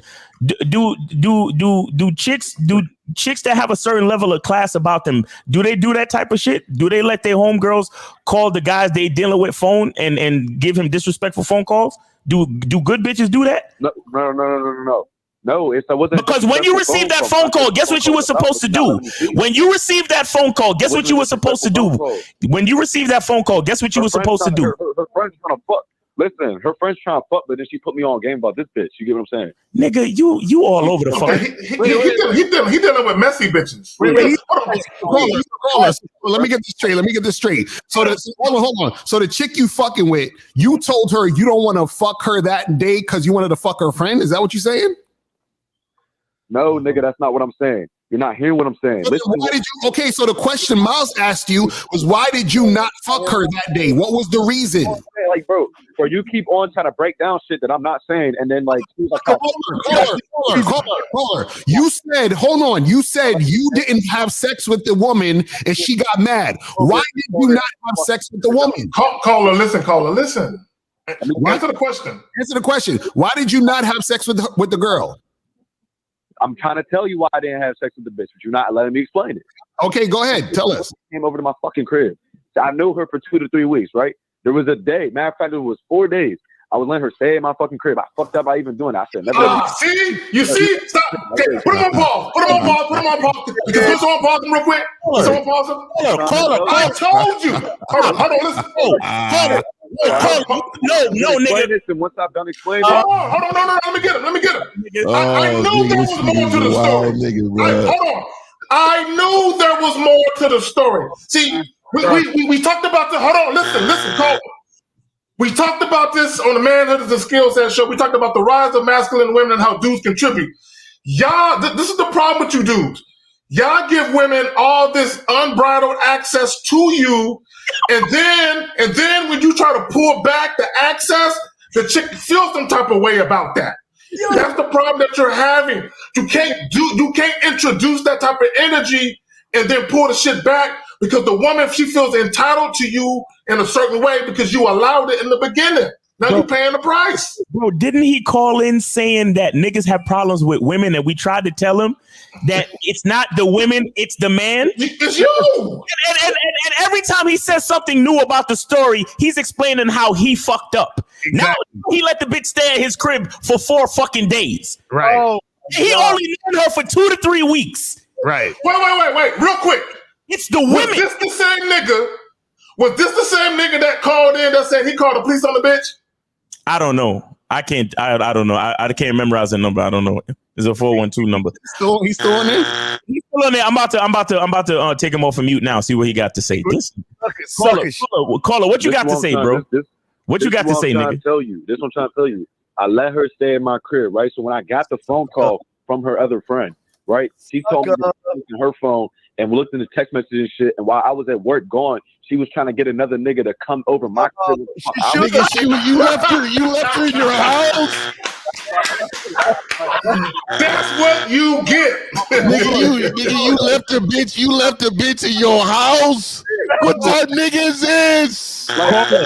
Like if she was going, wait, hold on, bro. You don't see where you went wrong. Have that nigga come scoop you don't see where you went wrong, my nigga. You don't see where you went wrong. Do you not want to admit that you fucked up, homie? And is you're the one with the problem? Hello? But I would have never even known any of that. No, bro. You know you fucked up, bro. Now you know you done fucked up, right? Oh shit! Now you know you don't fucked up, right? You know this don't got nothing to do with the bitches, bro. This is you making all the wrong moves, nigga. Oh shit! Don't you see that? and now this bitch still want to keep coming around me, but it's like, bitch, you ain't answered the question. He don't even see where he fucked up. He just complaining, nigga. Bro, your pussy's super fucking tight, bro. What you want to do is complain. You don't want to see where you went wrong as a man. Now my balls is hanging right now. No, sir. You don't have balls, nigga. Stop lying. No balls. Stop lying. You have no balls, nigga. Nigga, you got fallopian tubes, nigga. You ain't got no balls, nigga. You're done, bro. You're done, bro. If your voice wasn't so masculine, you know what I'm saying? I might unknowingly try to sweet talk you. But I'm just gonna go to work. You go ahead and stay here, and then I'll be back later. Nigga, you left a foreign bitch in your house and expected a different result. Fellas, which bitch you know that after hollering at her for 2 to 3 weeks need to stay at your place for 4 fucking days? Which regular woman, good quality female woman that you know got to stay at your crib for 4 fucking days? Hey, any brand new bitch should have a 4-hour window, nigga. That's it. 4-hour fucking window, nigga. You let her have the eternity, nigga. She probably left your house fucked up too. Yo, I bet you he gave her a key. He gave her a key. That nigga let her open the refrigerator, go in, nigga. She was drinking your juice, nigga. She was drinking your juice. Nigga, you lucky she ain't rob you. I don't care about you lucky she ain't rob you. You lucky she didn't squat on your fucking apartment, nigga. You lucky she didn't squat on your apartment and never let you in. Right, because them real hood bitches, nigga, they'll call a nigga from the hood. They come over with the U-Haul, nigga. Your shit would be, nigga, empty when you get back. Nigga, you lucky you fucking try to open your fucking door. That shit don't work. Right. Did you ask her whose pussy it was? Did you ask her after 3 weeks? You asked her? I don't believe he smashed. I don't believe he fucking smashed neither. I don't believe he smashed. I don't believe he fucking smashed. That nigga lying. Of course, homie. Nah, nigga, you ain't smashed. Nigga, she drunk your juice? Yo, that bitch should have squatted that bitch on his apartment and turned his fucking apartment to a trap house. 50. I bet you when she was over there for 4 days, she didn't cook that nigga a meal at all, bro. I bet she didn't cook shit. Hold on. She was over there for 4 days? Yeah. 4 days. No, nigga. Call her. And this nigga's on here acting like, nigga, there's an excuse? Yo, call her. 4 days is nigga, that's a vacation. Wait, call. I got an important question to ask you. So what's the problem with women now? What's the woman problem? No, listen, it's a nigga problem too, though. No, it's your problem. Period. That's what you got to understand. It's your problem. It's your problem. Victim to woman.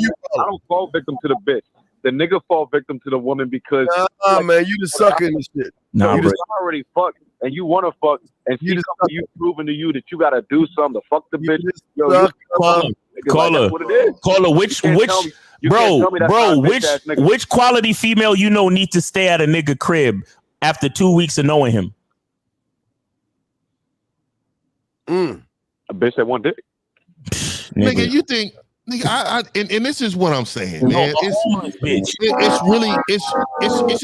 really hard. But I'm glad we had this conversation with you, man. So many people are going to learn from your mistake, and you're not going to. And that's the problem. There's so many people that's going to watch this replay, and they're going to be like, you know what? Fuck, you're right. I am not going to have a bitch stay at my motherfucking house until she has some type of value in my life. So I'm glad you're teaching these young men. But, man, if you want to continue to have that inside of you, that little person, and it's called the inner bitch, if you're going to continue to allow that to fester like cancer, it's going to take over your body, bro. And then eventually you're going to be a total bitch. There's no way that she had 4 days of walking around in your real estate that you pay for. Nigga, this bitch done nothing. Nigga, did she make you breakfast every day? No. Before you went to work? No. Go ahead and say no. No. Nigga, did she wash the dish? Nigga, this nigga. She didn't do. Nigga, she washed no dishes. She didn't clean no toilet. She cleaned my crib. Call her. This is very important. How long we're finna be at work? Hold on, call her. This is very important. Hold on, call her.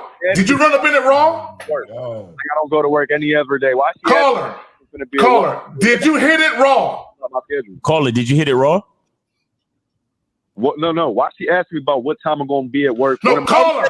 Did you hit it raw? Did you hit it raw, caller? Fuck no, nigga. Nigga, you did. Are y'all good? Are y'all good? Because I'm ready to move on, bro. Yeah, we can move on. He's done. Wait, Cole, the reason why she cleaned your apartment and the reason why she asked you, what time you coming home, is for the other nigga. Right. She wasn't doing it for you, you dumb fuck. Why would she ask me my schedule when I'm coming back home from work, though? You know what I'm saying? What? This nigga's corny. All right, but he hung up, though, so shout out to him, man. Thanks for your call, bro. Thanks for the teachable moment, bro. But you got to remember that the problem lies with you because the game is about the man, never about the woman. So we got 832. You're on live with the Real Game No Theory panel. Name, age, and city. How can we help you? 832. Turn off the show in the background. Put the show on mute in the background. 832-640. 832-640. 832-640. Going once. Hold on. Real quick, while he's doing that, I saw a comment. What was it? Oh, Rita Simone said he's 22. I'm not surprised. When I was 22, I wasn't moving like that. No, AJ got nothing to do with that stupidity. That's crazy. My son is. No. Yo, 832-640. What's up, bro? I'm about to fucking hang up on you, bro. Can you hear me? What's up? Yeah, what's going on? What's going on, man? Get your shit together, man. What's up? Name, age, and city. I know. I know, man. I'm from Austin, Texas. Name is Michael. How old are you? I'm 31. Oh shit, you a 30-year-old nigga fucking around like this? Come on, man, get it together, man. What's your question? Nah, hey man, you guys be saying some real shit. I'm gonna keep it real. I mean, you know, every time people say, you know, there's a yin and a yang. I was looking at this shit. I was like, man, a secure guy don't like to change a woman, and there's some truth to that. And there's also, if you see a woman and you fucking with a woman, and there's potential in a woman, you still gotta kind of like impute your style into her, and I guess that's kind of like changing her, but it's also developing her. No, you know what I'm saying? Nope. No, bro. Go ahead. No. Caller, let me explain something to you. I'm gonna give you a scenario, right? Let's say I'm casually dating a young lady. Let's say we're fucking with each other for like 5-6 months, right? And let's say she starts to talk to me about a relationship. Now, nobody should be getting into a relationship that soon, but let's just say, hypothetically speaking, she's talking to me about exploring a relationship. Hold on, listen. Nigga said you could, nigga, in 5 months. Hell no. So let's say, for the sake of argument, she has a lot of guy friends, right? And she's talking to me about a relationship. And I'm like, I mean, you know, we cool. The way we doing shit right now, we cool. And plus, I don't fuck with chicks on the serious shit. They got a lot of guy friends like you do, right? So let's say I say that and I leave it there. Now, let's say months later, she comes to me and she brings up the relationship again, and she's telling me, yeah, you know, I thought about what you said, and yeah, that makes sense. So, you know, I don't have guy friends. You know, I cut them all off. I'm not trying to change her. That's her campaigning and auditioning for me, saying he don't like the way I'm moving, so let me make adjustments to my life to fit his standards and principles. The problem with guys is y'all get with these chicks, and then after you give her the girlfriend label, now you think that because you were the boyfriend, you think that boyfriend label gives you influence where you can then go about and you can change how she dresses, you can change who she hangs around with, you can change all these different things. But if you a man about your shit and a chick want to fuck with you, you just let her know, nah, I don't fuck with chicks on a serious tip that move that way. But how we doing shit right now works for us. Let's keep it how it is.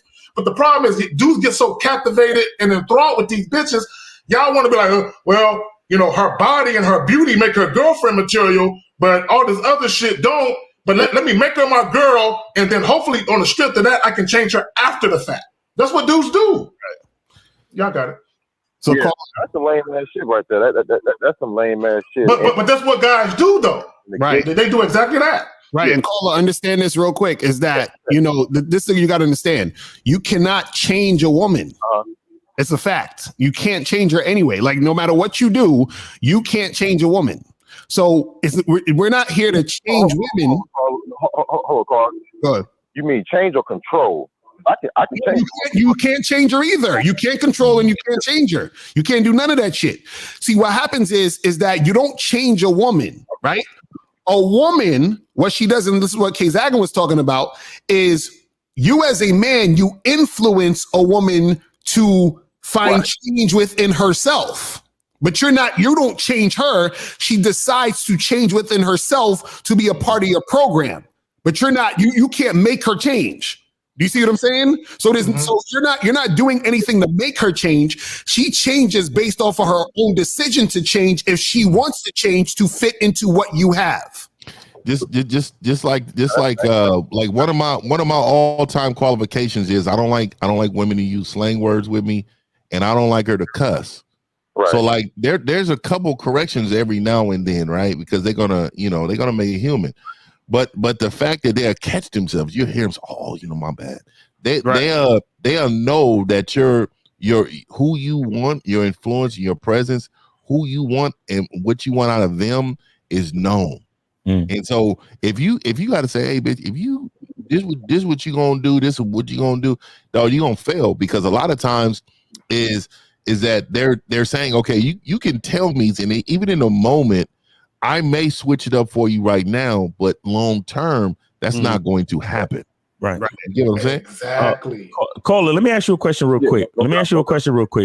Do you think that men and women are equal? Not at all. No? why would you consider that anybody's changing the woman?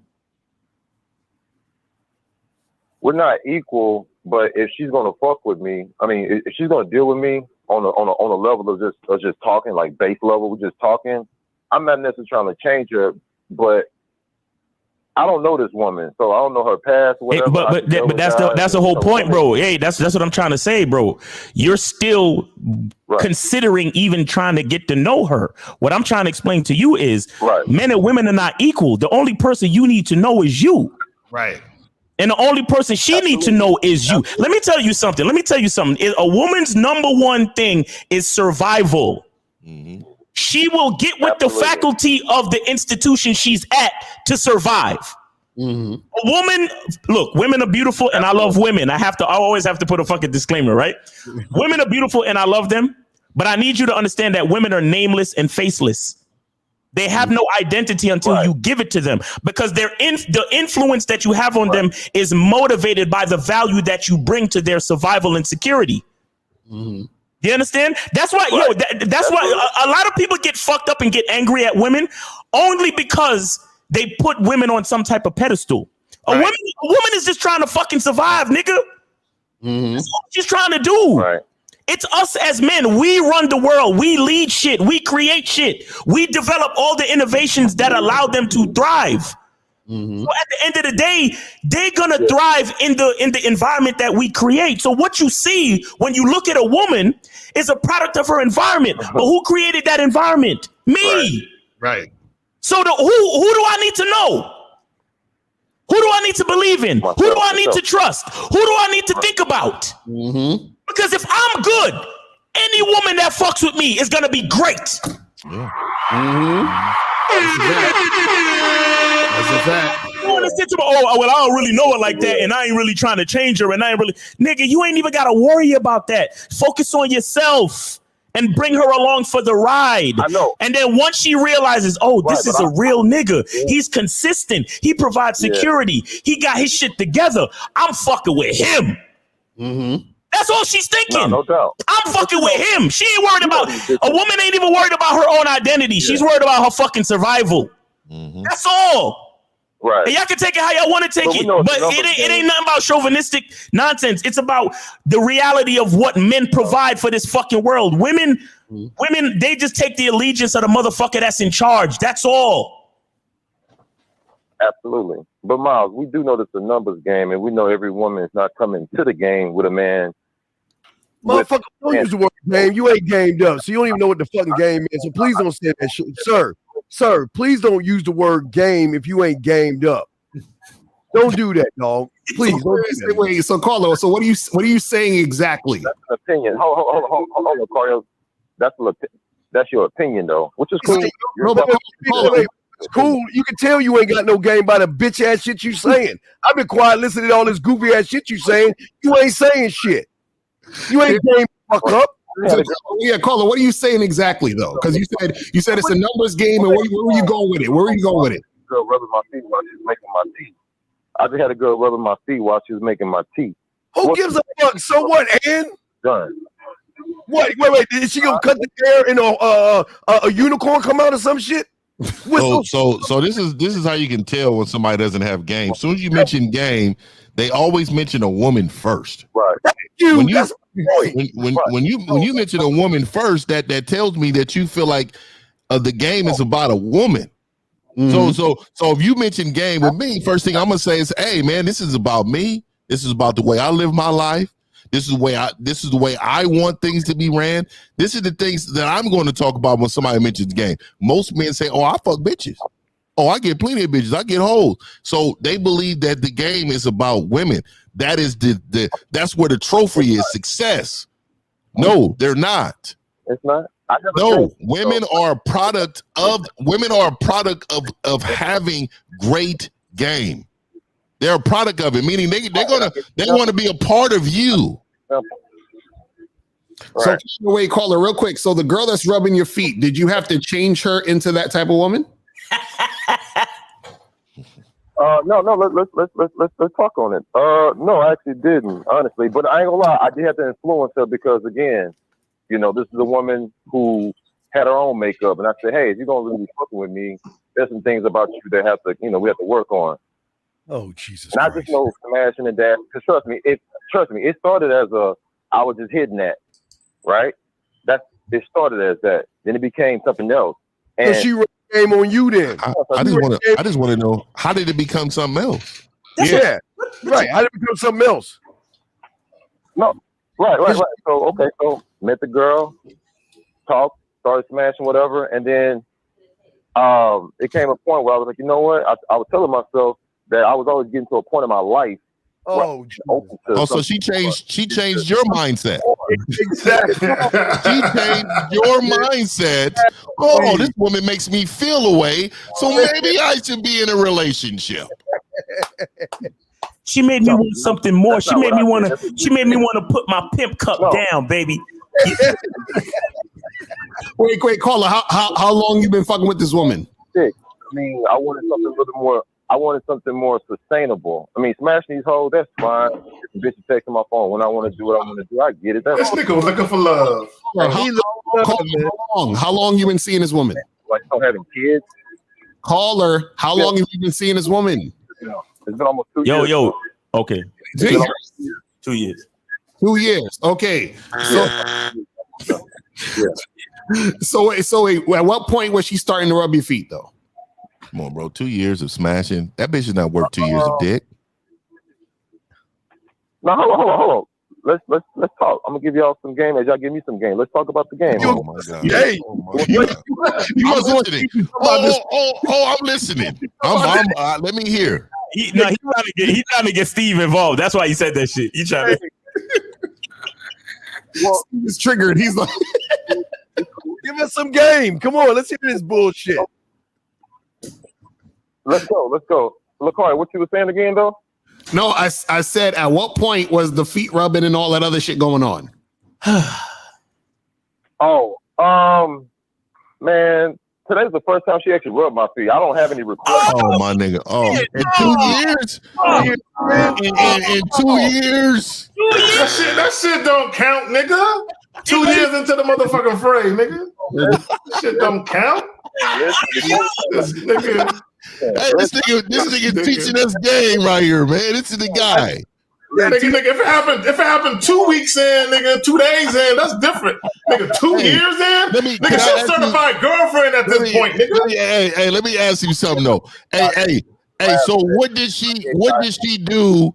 What did she do to deserve the dick? Listen. It wasn't my request. It wasn't my request to get my feet. I get that, but so I'm asking you a question. What did she do? Because you said you've been messing with her for 2 years. What did she do to deserve the dick? Right. The dick? Yeah. It was my choice. It's not what she deserved. Okay. So at what point do you put value on your dick? I put value on my time. This is the difference, right? Right? I don't believe that the bitch deserves 2 years of fucking. Do you know what 2 years of fucking would mean for this woman? So what I'm telling you is, if early in the game, I don't give a fuck if it's Gatorade, if it's an egg sandwich, if the bitch is coming over and she with a lint roller in the morning before I go to work. That bitch needs to come over and do something to prove that she should be in my presence. Now you're saying 2 years of you making the same choice. This bitch, after 2 years, did not display things for you to say, I need to be. That's why, bro, she's never did nothing for you but give you ass. Ass is an even exchange. His feet. Time out. Hold on. You don't think this woman been doing shit for me for quote unquote 2 years? So like what? What has she been doing? So listen. 2 years. Got him. Birthday, we had regular days, my birthday, Christmas. You don't think this woman done nothing? You count Christmas? Okay, hold on. I gotta get him. Hold on. Let me ask you a question. Real niggas don't count holidays, nigga. Yeah. Hold on, listen, caller. This is very important. This is very important. Holidays with the bitch, man. This is definitely up my alley right here. This is very, very important. Outside of Christmas and birthdays and Hanukkah and whatever else you celebrate, nigga. Right. How often does this woman spend money on you, and when did she start? Okay. I met her in September. My birthday's in October. I ain't been with the bitch less than a month. And I ain't trying to call her a bitch, but since y'all like using the word bitch. Don't count birthdays, nigga. No. Okay, let me ask you another question. Okay. You say you've been there for 2 years, right? Right. All right, now, when y'all very first started dating, right. So let's say the first 90 days of you guys dating, right? Did she break out her debit card and swipe that motherfucker frequently? Absolutely. Hold on. Absolutely. This nigga lying. I'm not over here. Absolutely. I'm gonna go buy her stuff for gas in the car. Y'all crazy. I don't know the woman. Absolutely. So you be doing stuff like that. Yeah, she saw some things. And what did she do to make you feel that she was worth moving up? What did she do? She met me there. Excuse me?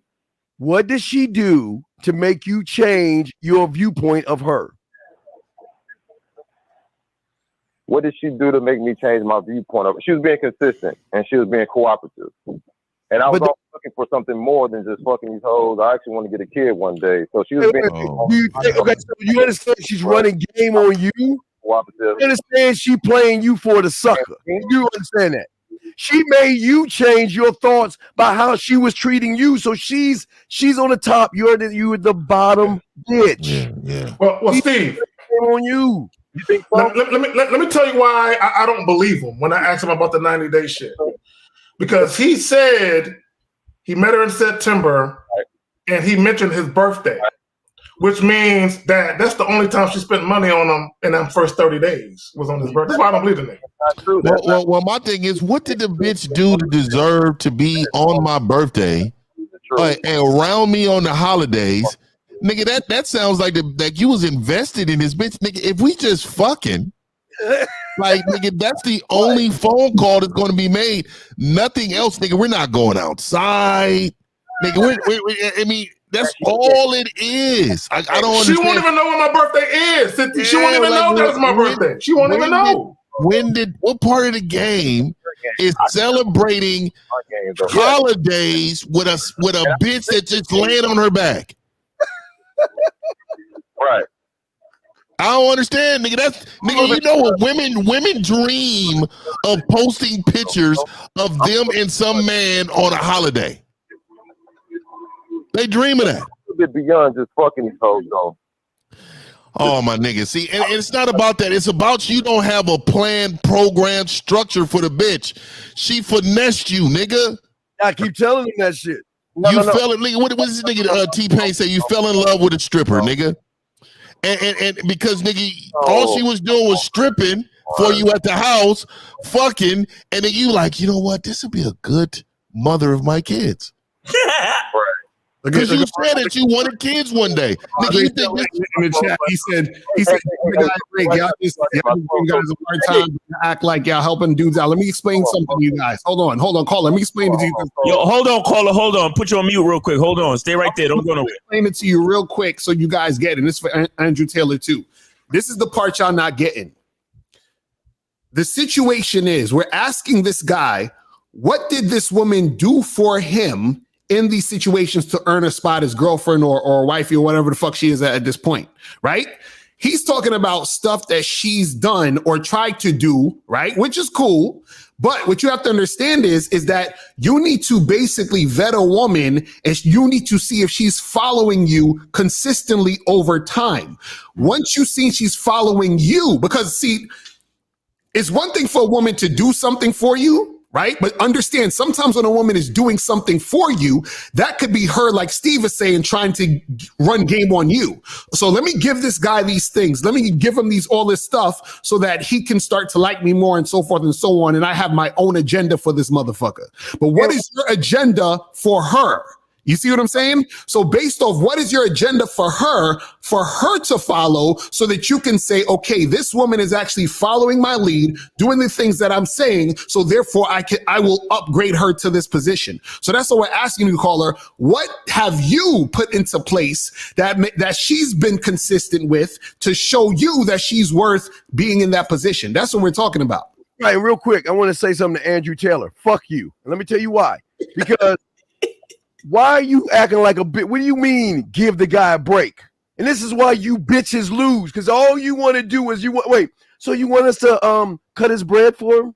You want us to take a little shape and shape it into a dinosaur and tuck him in the bed and read him fucking stories and shit? Is that going to make you feel better, Andrew? Right. Do you want to tell him that he's a winner? Come on, guys. Andrew's the guy. Andrew's the guy that steps in front of the bully. Hey, stop messing with him. He didn't do anything to you. What kind of shoes, 50? What kind of shoes? For who? For Andrew? Yes. You know, Andrew got some moccasins on, man. He got the purple moccasins. He got purple moccasins. All right, 832. I give you the last word, bro. Before we move on to another call, go ahead, bro.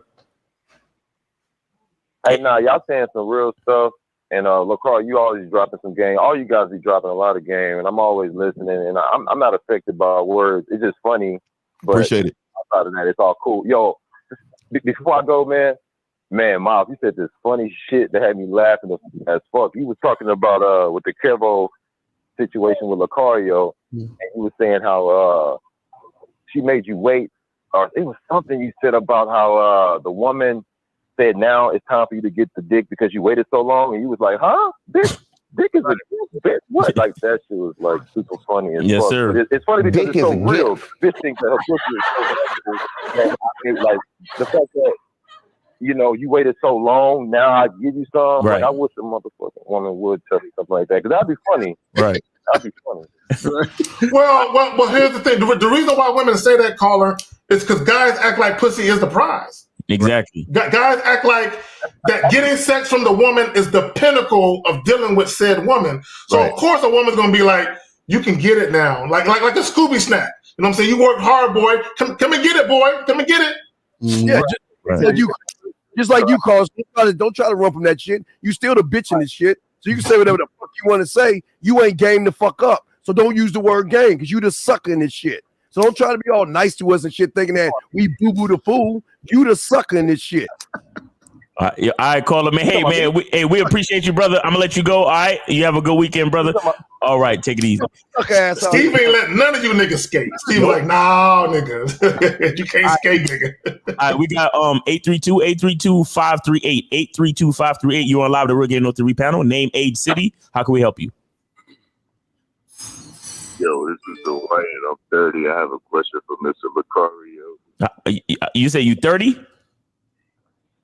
Yeah. All right, go ahead. Yeah, are you still sipping on them whipped cream latte? Nah, not today. But you got another question? Yo, that joke passed with the other episode, nigga. You got a question, brother? That sound kind of moist too. Call it. You waited online. You waited on hold for 10 fucking minutes to do that. What's your question, bro? Yes. Your Billy White voice. You telling me? All right, we appreciate you, man. Thanks for the call, man. That was funny. All right, this nigga. All right, waited that long just to say that goofy shit. We got 401. You on the Real Game No 3 panel. Name, age, city. How can we help you? What up, Miles? It's Ethan, man. Oh shit, linebacker Ethan on the line. Yeah. Let's get it. Let's get it. We were just talking about your stalking ass and shit, nigga. Go ahead. Yeah, since the new year and shit, I listened to 1950s advice, and I didn't kick out my kid's mother. I ended up moving her I have a 3-family, so I moved her into a third floor apartment. She got a new job, so she said in a couple of months she's gonna be moving out.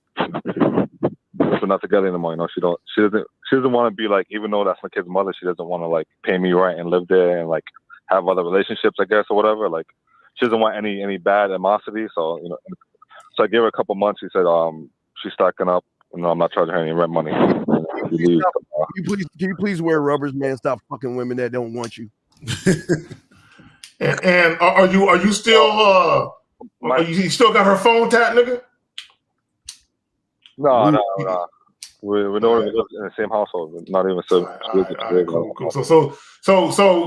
So she's free to go gargle another set of nuts, and you ain't gonna trip. Loser.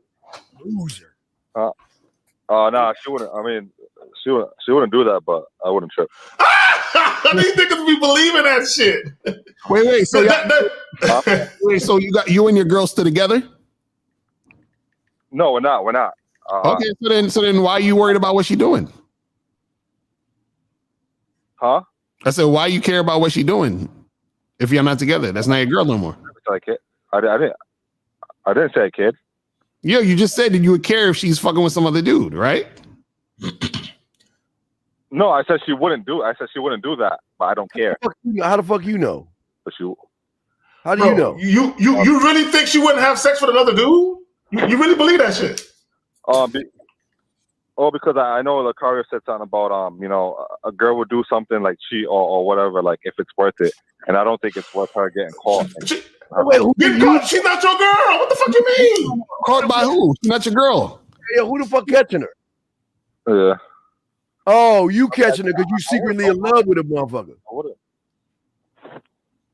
But hey, my question is this though. I'm talking to some new chick, right? And do women test you by this? I notice she's always bringing up some random guy, Ricardo. Oh, Ricardo, he plays a lot of music at my job. You know, she always brings up his name. How many times did she brought up Ricardo? How many times she brought up Ricardo to you? 3 times.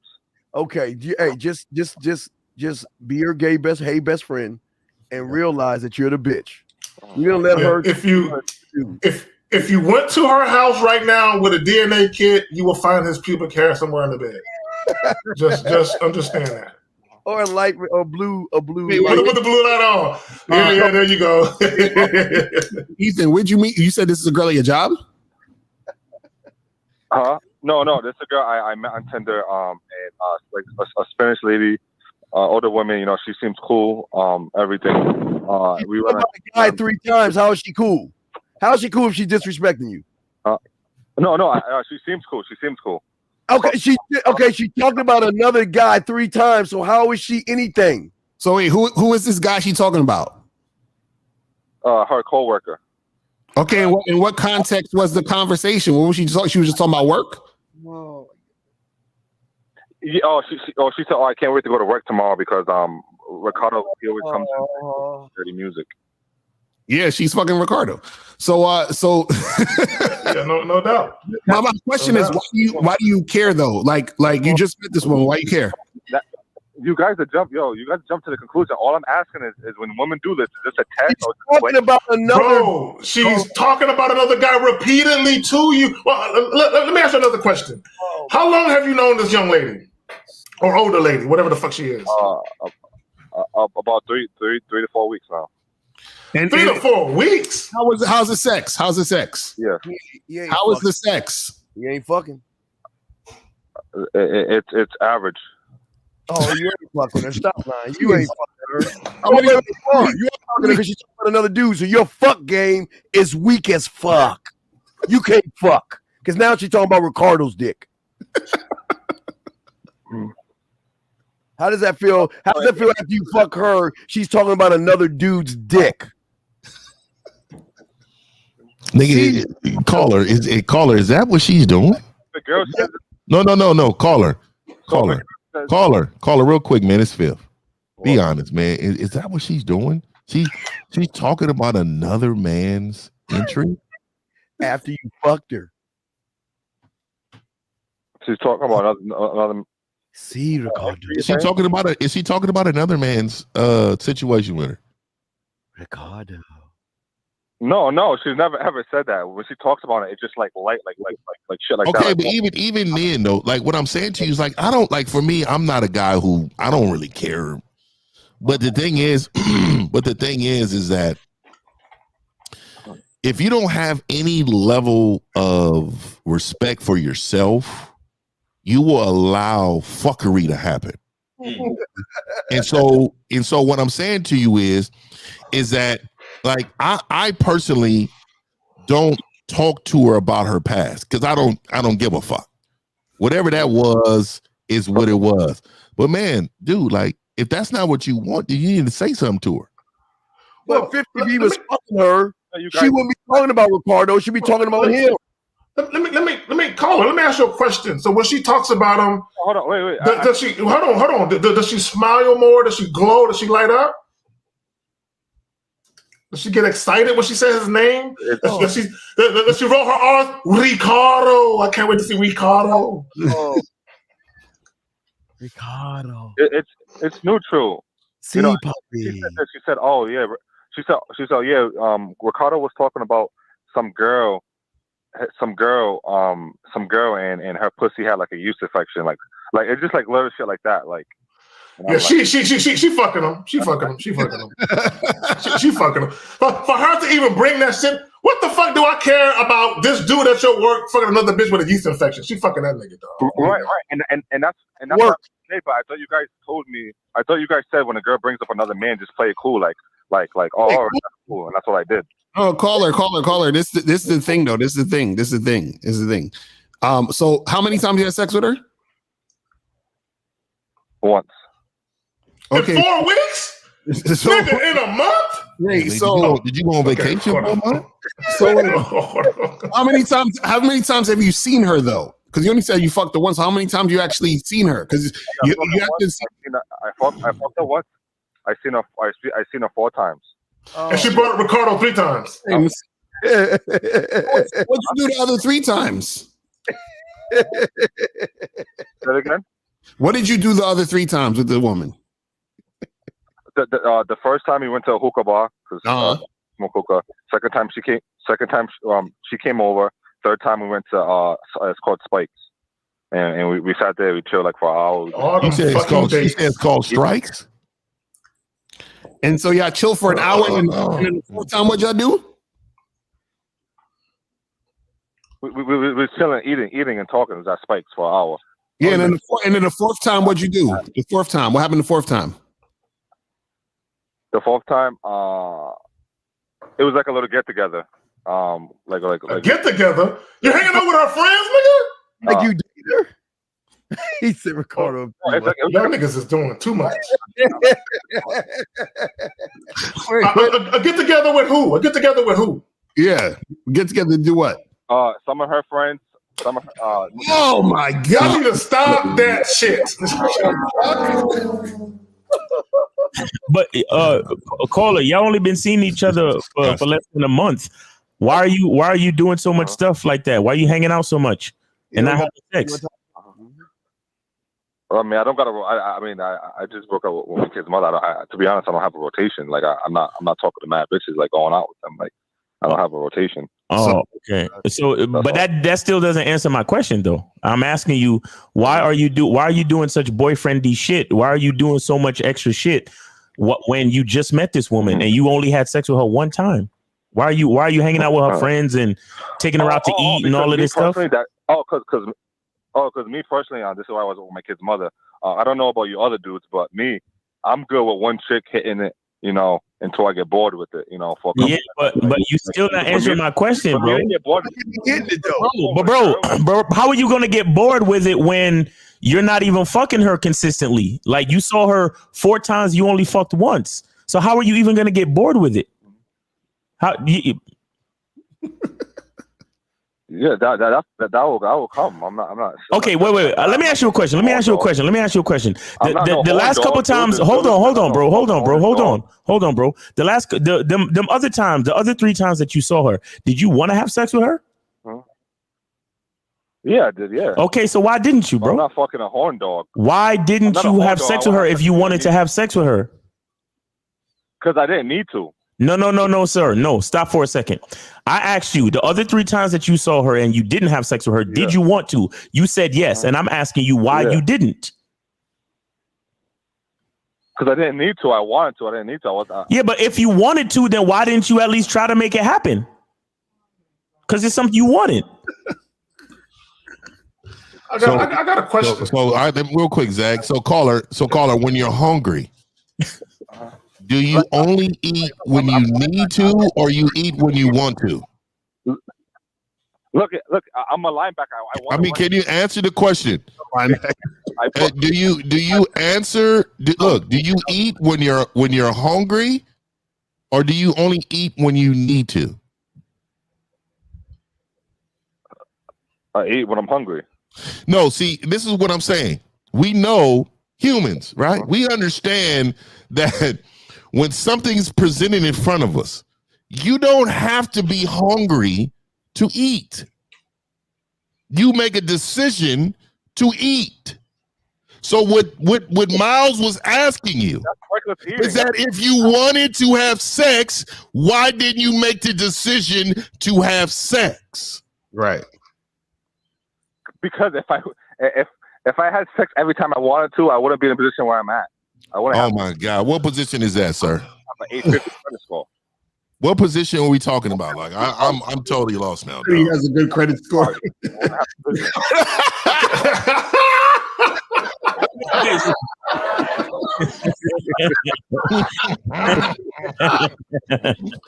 Carla, let me ask you a question. Yo, Ethan. The 3 times that she brought up Ricardo, did she bring him up when y'all were in person or over the phone? In person. Oh my God. So wait a minute. So you saw her 4 times, and 3 of the 4 times you brought him up. Now, the day that y'all have sex, did she mention him the day that y'all fucked? Yeah, I'm pretty sure. I know she did, nigga. I know she did. That tells you everything you need to know, fam. See, first of all, he up there having all these conversations and interactions with this woman. And this is what you guys got to understand, right? When you talk to a woman, right, and you're having these conversations with women, do you realize that she is subconsciously looking at you like you're her girlfriend? So this is why she's going to tell you about Ricardo. Because she's talking to you about shit she would talk to about her girlfriend. And because you're not fucking her, you're basically like her friend. You get that, caller? Ricardo said, see. Oh, that makes sense. I get it. Nah, I understand now. Yeah. You're her girlfriend too. Okay. Look, caller. If I was seeing a chick and right before we fucked, if she mentioned Steve's name, I'm gonna look at her. I'm gonna be like, how the fuck you supposed to be trying to think about my dick when you mention that nigga name? Right. Or after you fucked her, she mentioned Ricardo's name. That means your dick just wasn't that impressive, and she immediately starts thinking about another dude. Just think about that. Damn, the stroke wasn't impressive. Hey, do any of you guys work 8-hour jobs? Because she works with him for 8 hours a day. Like, oh my God. I work, man. Yeah, of course. Man. I work my own business, man. I work a lot. Yeah, she's fucking Ricardo. Think about it, caller. She mentioned him having sex with a chick that had a yeast infection, meaning that him and her talk about fucking. They talk about fucking at work. Exactly. Yeah. Talk about sex all the time. Just think about that. Caller, listen. Why are you talking to me? I don't get it. Just listen. Ricardo. Why would you talk to me? Listen. Because you're a great friend. Trick. No, but she's not fucking you. She's not even fucking you. You said y'all hung out 4 times and only fucked once. So she's not fucking you. You're the friend. Yeah. You're the friend, bro. Mm-hmm. You're in the friend zone. Because like you said, the sex was average. So, let me tell you something. So if you caller, hold on. I need to let you know something. And this for any nigga under the sound of my voice. Nigga, if you thought the sex was average, trust me, he hated that shit. Facts. Bad, nigga. Facts. Hey, Miles. That's realest shit you ever wrote. Right, for real. The realest shit you ever wrote. That's some real shit. An average performance in a woman's eyes is trash. Exactly. Because if you dicked her down and had her running from the dick, have her tearing through bed sheets, you would have been like, man, I put it on her. The reason why you said it's average is because she reacted to you in a very average way. Ooh. Did you choke the shit out of her, caller? That first time. That nigga got choked. Ricardo did, bro. Exactly. So go ahead. Just out in my head though, real quick. The caller, be honest. I'm gonna ask you a question. Just really be honest. Those times you didn't fuck, Was she trying to fuck you? No. She wasn't being aggressive and trying to fuck you. No. That tells you everything you need to know. Right. So basically, you're the girlfriend. That's why. Yeah, bro. Here's what it is. Here's why I was asking you about the times that you met up and didn't fuck. See, the thing is, you're not dictating anything. You're not controlling anything. You are officially in the friend zone. You're not fucking because she doesn't want to fuck you, bro. Exactly. That's why it's so important that you recognize what's going on. And the reason why she's talking about Ricardo so much is because that's who she's really attracted to. She's not attracted to you. She's not attracted to you, bro. And she like nasty niggas. So when she's mentioning nasty shit, like, oh, he's fucking on the used to be. She like niggas is nasty like that. Mm-hmm. And when you got basic bland dick, when you got basic bland dick, from my nigga, God. Hey, caller. Hey, real quick though, and the reason why I said, did you choke her? So let me say this to you, bro. If you are not in control of her, meaning like her physical body when you're effing her, she does not want to be involved with you, bro. What? So again, when you says, hey, you know, I really didn't want to fuck, you know, I mean, I wanted to, but you know, I'm not a horn dog. She wants a horn dog. And that's a fucked up part, Carla, because you try to make it sound like, oh, I wanted to, but I don't have to. I'm not a horn dog, blah, blah. No, she don't want you. Mm-hmm. That's the truth. Let me ask the caller a question. Real quick, that's a major problem with a lot of you dudes, bro. Y'all in these situations with females, and y'all don't want to pay attention to the truth.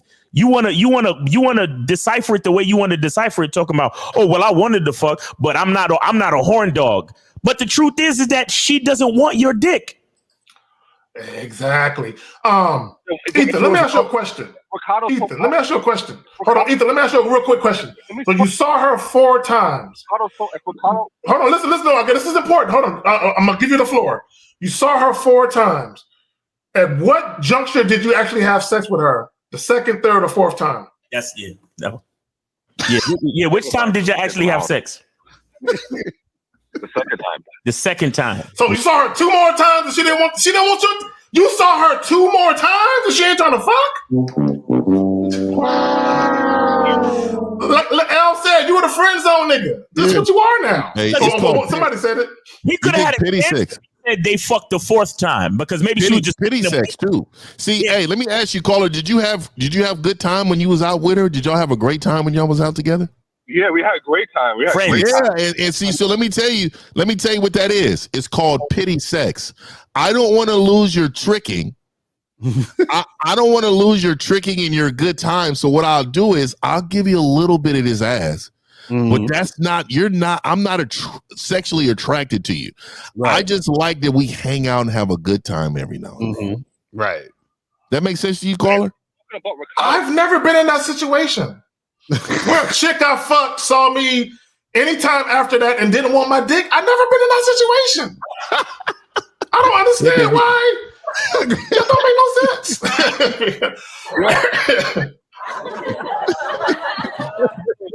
Why is she with him 24/7? Why is she on his dick?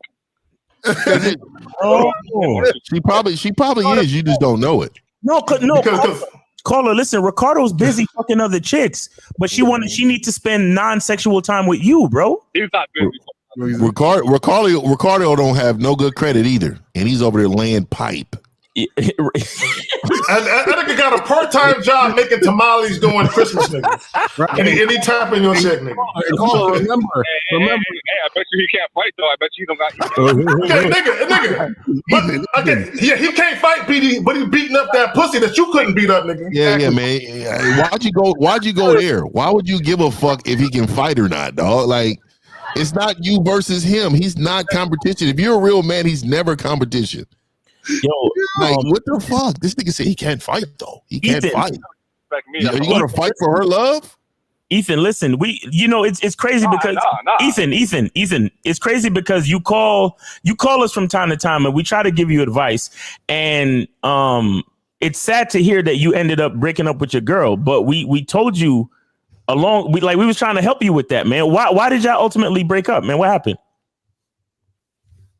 Well, your baby mother. Yeah, well, it wasn't. When you forget it for that long, you guys, you just failed. You just know in your heart, like she's with you, like you guys are together, like just for the kids, and I had enough of that. I want to never do nothing for the kids, bro. Like, let me just say this, man. I'm so sick and tired of that excuse.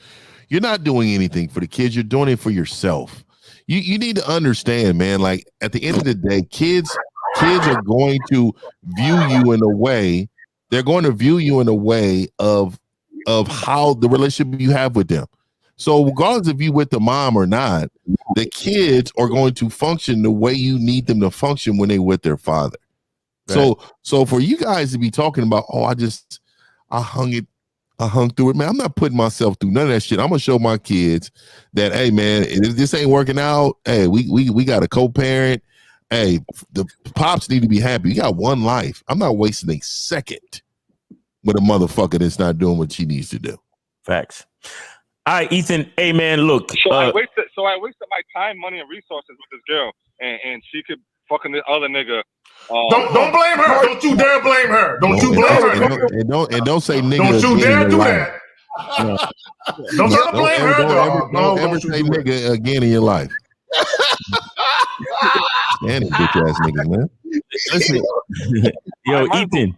I might as well buy pussy then. Ethan, man. All my time and resources. No, Ethan. I'm done with Ethan's bitch ass. Nigga, just get your passport. It's that bad for you, Ethan. I'm on the passport, bro. Fuck that. Ethan, get with one of us for coaching or get your passport. One or the other. This motherfucker, I'm getting my passport. Fuck that. You don't want to listen to game, Ethan. You will go over there and get finessed by one of them Brazilian or Thailand women too. Nigga, they will fuck you over. Facts.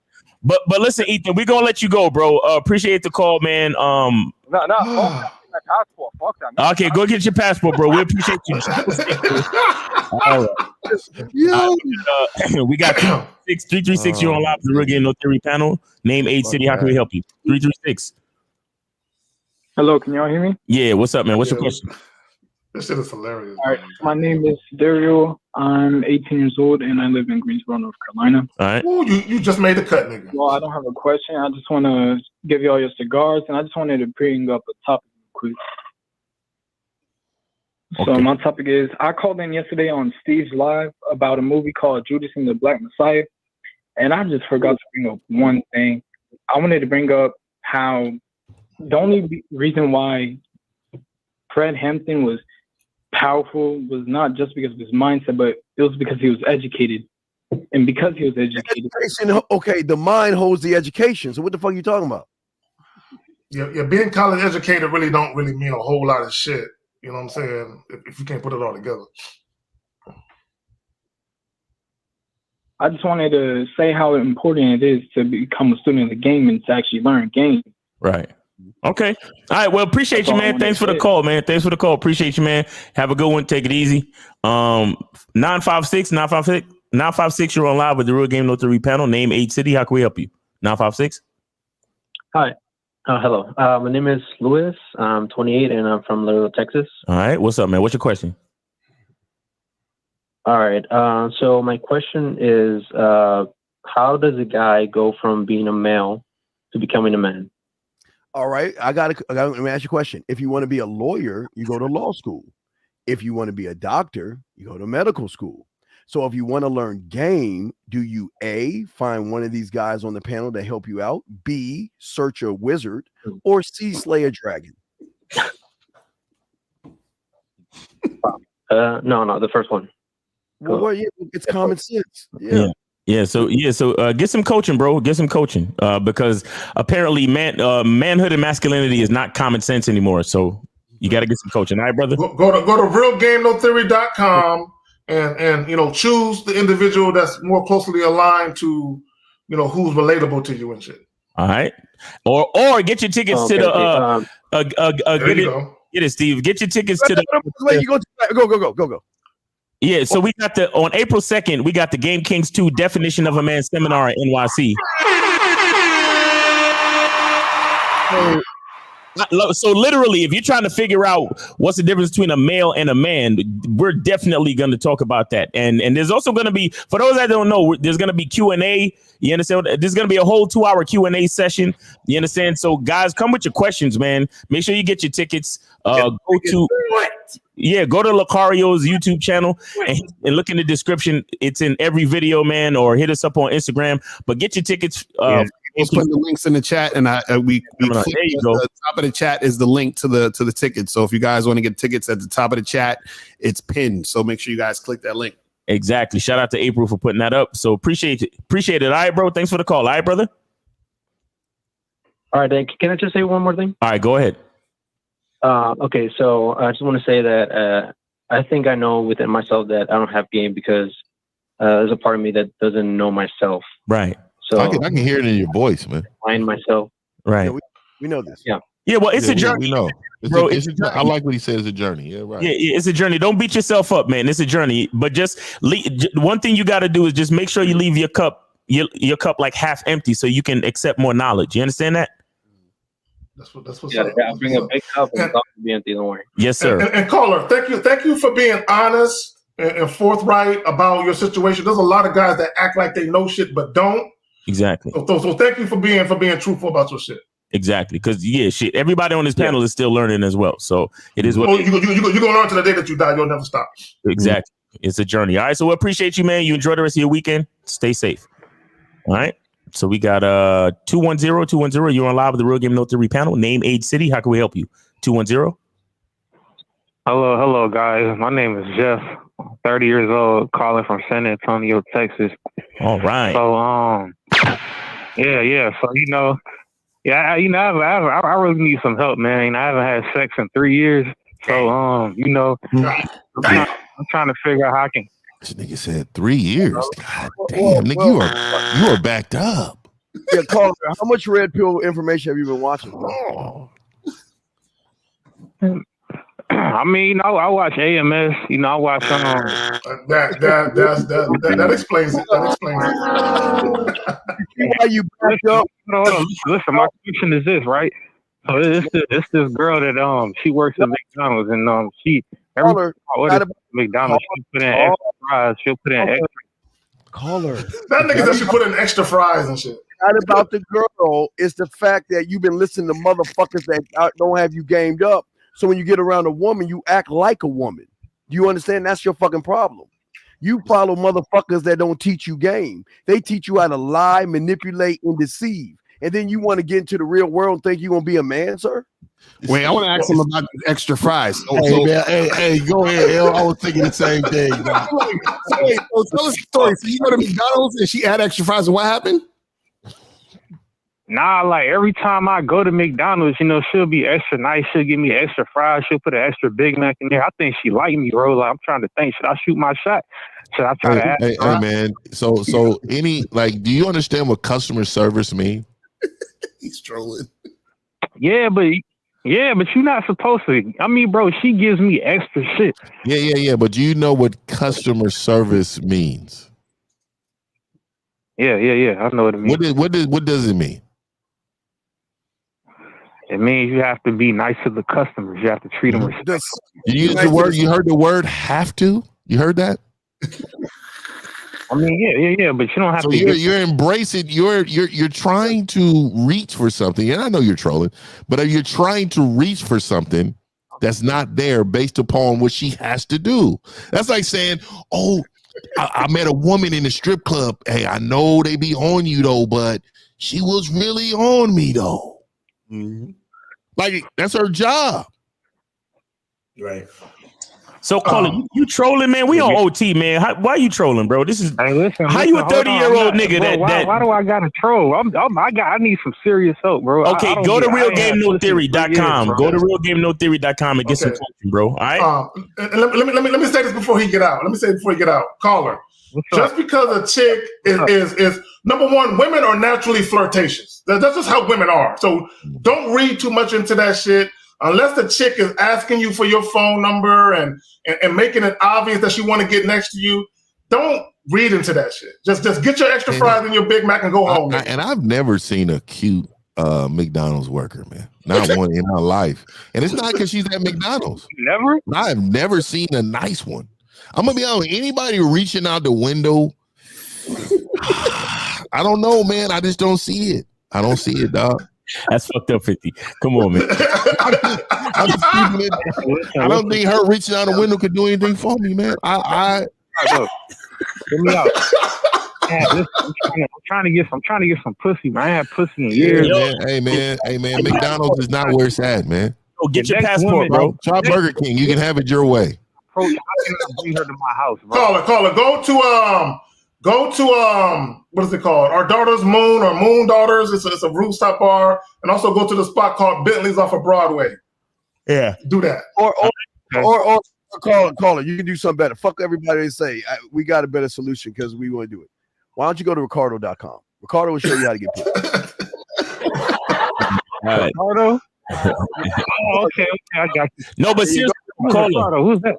Caller, listen, get with K-Zach for some coaching, man, because he know the spots out there in San Antonio. All right, bro? I got you, bro. Thank you. All right, man. Have a good weekend. All right, let's get peace. You want to supersize that? Bitch, I don't want no part of this. 572, you're on live with the Real Game No Theory panel. Name, age, city. How can we help you? 572. Oh my God. We died in this one. 572. Once. Hello. Yeah, what's going on, bro? What's going on? I'm watching the show and I'm trying to figure out, are y'all trying to educate me? Nah, wait, hold on. Let's get your age. How old are you, my nigga? How old are you? I am 40 years old. Okay, all right. So what's your question? I said, are you guys trying to educate men on how to be men? What do you think? What makes you think we're not? Explain to us. What do we? Okay. Would you wait? Okay, caller. Do you wait, caller? So, would you like us to coddle these guys and tell them they're a winner? Is that what you want us to do? So, are you saying you are educating men? Well, you don't know what a man is, so you don't even understand what we're doing right here. We're winners. You're a loser. So, what you don't understand is that we are teaching these guys how to win. You're not winning. You can hear in your voice you're not winning. So you want us to do what? Well, listen. Why don't you tell us what we should do? We'll be quiet. You tell us what we should do to these young men to make them men in your eyes, sir. Okay, first of all, I would say if another man asks you a question, you should at least try to answer. I don't know, man. I'm hearing suspect voice. I'm hearing a real caller. I don't know, bro. I don't know. He's real suspecty on his tone. I can hear it in his voice, bro. You're struggling with your own identity. And I'm telling you, I can hear it, bro. I can hear it. So, caller, can you not recognize advice that actually helps men? You don't know how it looks like? Well, from watching the show and for the 15 minutes I've been watching it, I'm trying to figure out from your guys' perspective what makes a man a man. You don't know what makes a man a man? All right, so we got this event coming up on April 2nd, right? I know what makes a man, but I'm asking you guys. I'm asking you because obviously we don't know, so we want you to teach us. Please teach us what makes a man a man. What makes a man a man? How we pee sitting down? Please educate us. Okay, so you guys said, from my understanding, that you guys don't know what makes a man, but yet we don't know. We don't know anything. We need you to explain it to us, please. Tell us what a man is, please. What makes a man, sir? Well, you would think from common sense, the one who created man makes man a man. What? Oh, you talking about Jeebus?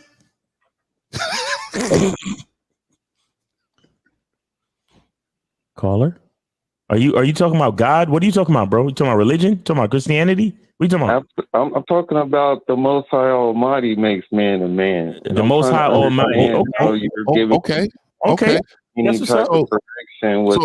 And I can agree with that. So let me ask you this, because if that's what you feel, if God does that, why did he instill that in everybody? As soon as you're born, instinctively, you're a man. He did, and not everybody wants to listen. Oh yeah, I'm waiting on him to say it. So, so if God, automatically you're a man. So why don't all these men move like men? Mm-hmm. Because not all men know God. Apparently. Well, okay. I'll put it. No, Zach. Let me get it. Let me get this one. Let me get this one. So, what did God, Christianity? What did God send to the world in the image of? Say your question again. What did God send to the world, to the earth, in the image of? He sent himself. He sent the image of a man. Look, when they say Jesus, he's the image of a man. He's the image of a man. So what I'm telling you is, inside the man is the game. Do you understand that, sir? Absolutely not. There's no game. The game. Like you said, what is the game? No game is not true. Game is game. Wait, is this Pastor Mace? Inside of the man should be God. Is this Pastor Mace? I know you sound like Mace. He do sound like that. Are you God game, sir? So wait, caller. What is game? Game is something you play. I don't think God is something you Caller, okay, let me explain it to you real quick. The game is about you. The game is life. Having game is you having some sort of skill or strategy to get what you want in this life. When we're talking about men, when men are calling in the show, we are helping these men to understand themselves so that they can have a better strategy to get what they want out of life. Does that make sense? Absolutely not. How can you help men understand themselves without first helping men understand God who created them? So, caller, did God create man in his image? Absolutely. Okay, so then if a man understands, that's what the fuck I said. God? What's that? If a man understands himself, would he not also understand God? In order to understand himself, he has to first understand God. Let me give you an example. Is it one and the same, caller? It's the same shit. Have you heard of a computer? Have you heard of a robot? Have you heard of AI? Yes. These things were created by man, right? Yes. Okay. Now, would it be crazy? It would be crazy to us if all of a sudden a computer told us it's not going to do what we programmed it to do. Right. It'd be crazy. It first needs to understand what its creator wanted to do in order for it to work properly. Right. If it doesn't understand that, we usually just destroy it. Okay. Or replace it or rebuild it. All right. And so in order for a man to be a man, doesn't he first have to know what his creator wants? So caller, isn't the man an extension of the creator? What's that? Isn't the man an extension of the creator? He's supposed to be, just like I explained to you about a computer that is broken. Yeah. Oh, so if I create caller. If I create them first, the understanding of why they even supposed to even be a man. Oh, caller, if I create a computer or a robot, aren't I doing the same thing that God did by creating me? Am I also not a creator? Absolutely, but I'm saying, but if you're not doing what you're created to do, then you're not doing what the creator has created you for. So I am. That's what we're saying. So what I'm saying is, man, this is not what you're understanding. You for. Here's the disconnect, caller. Here's the disconnect. You and God are one and the same. Hey, listen. To understand God is to understand yourself. Not one and the same. Are you in a computer one and the same? Hey, caller, it's Sunday. It's Sunday. It's Sunday. Did you go to church, my nigga? Are you in a computer? Did you take your ass to church? Sir? No, did you take your ass to church? Say you and God are one and the same. Did you take your ass to church this fine Sunday? Did you take your ass to church this fine Sunday, sir? First of all, church did you is not a did building. you take your ass to church this fine is the Sunday, body sir? Of Christ. It has nothing to do with a building. See, he don't even understand what you're talking about. Caller, man, he's all over the place. Caller, do you understand that everything is connected? You're all over the place. You don't understand what a church is, and I'm speaking. Caller, you're all over the place, man. You're not speaking very plainly. You're speaking very slowly. Caller, do you understand that everything is connected? Yes or no? Everything is not connected. Oh, no. We got to stop talking now. You're done. You're fucking done. That's just like saying there is no good without evil, and there is ultimately good because He created. Did God create? Did God create evil? It's one of the same. It's one of the same. Did God create evil? He created evil. That doesn't mean He is evil. I'm asking you. Did He create it? Did He? Yeah. He created evil. Absolutely. Okay, so if He created evil, that means the angel that He created went astray, right? What do you mean went astray? They went astray. He's not following. The fallen angel. The fallen angel. Come on, man. He's not following what God wants. You know. So what we're trying to do is help these men follow what God wants. All over the place. Everything is connected because God created everything. That's what we're explaining to you. Just because He created everything does not mean it's connected. Let's go back to the computer. Okay, hold on. See, that right there don't make no sense. Think about what you just said. Just because He created everything doesn't mean it's connected. Yes, it is. Our ecosystem, everything is connected. Right. Everything, our ecosystem literally controls everything on this planet. Everything is connected. God for sure is connected to Satan. He created Satan so we know what good is. Right. Wow. Bad was created so we could appreciate good. Just like you got light and dark. Right. You can't have one without the other. It was created so that we can have choice. Listen. Exactly, a choice. Thank you. And choices are connected, bro. What do you think a choice is? It's you choosing this or that. This and that is connected. Are you this slow, bro? See how you talking.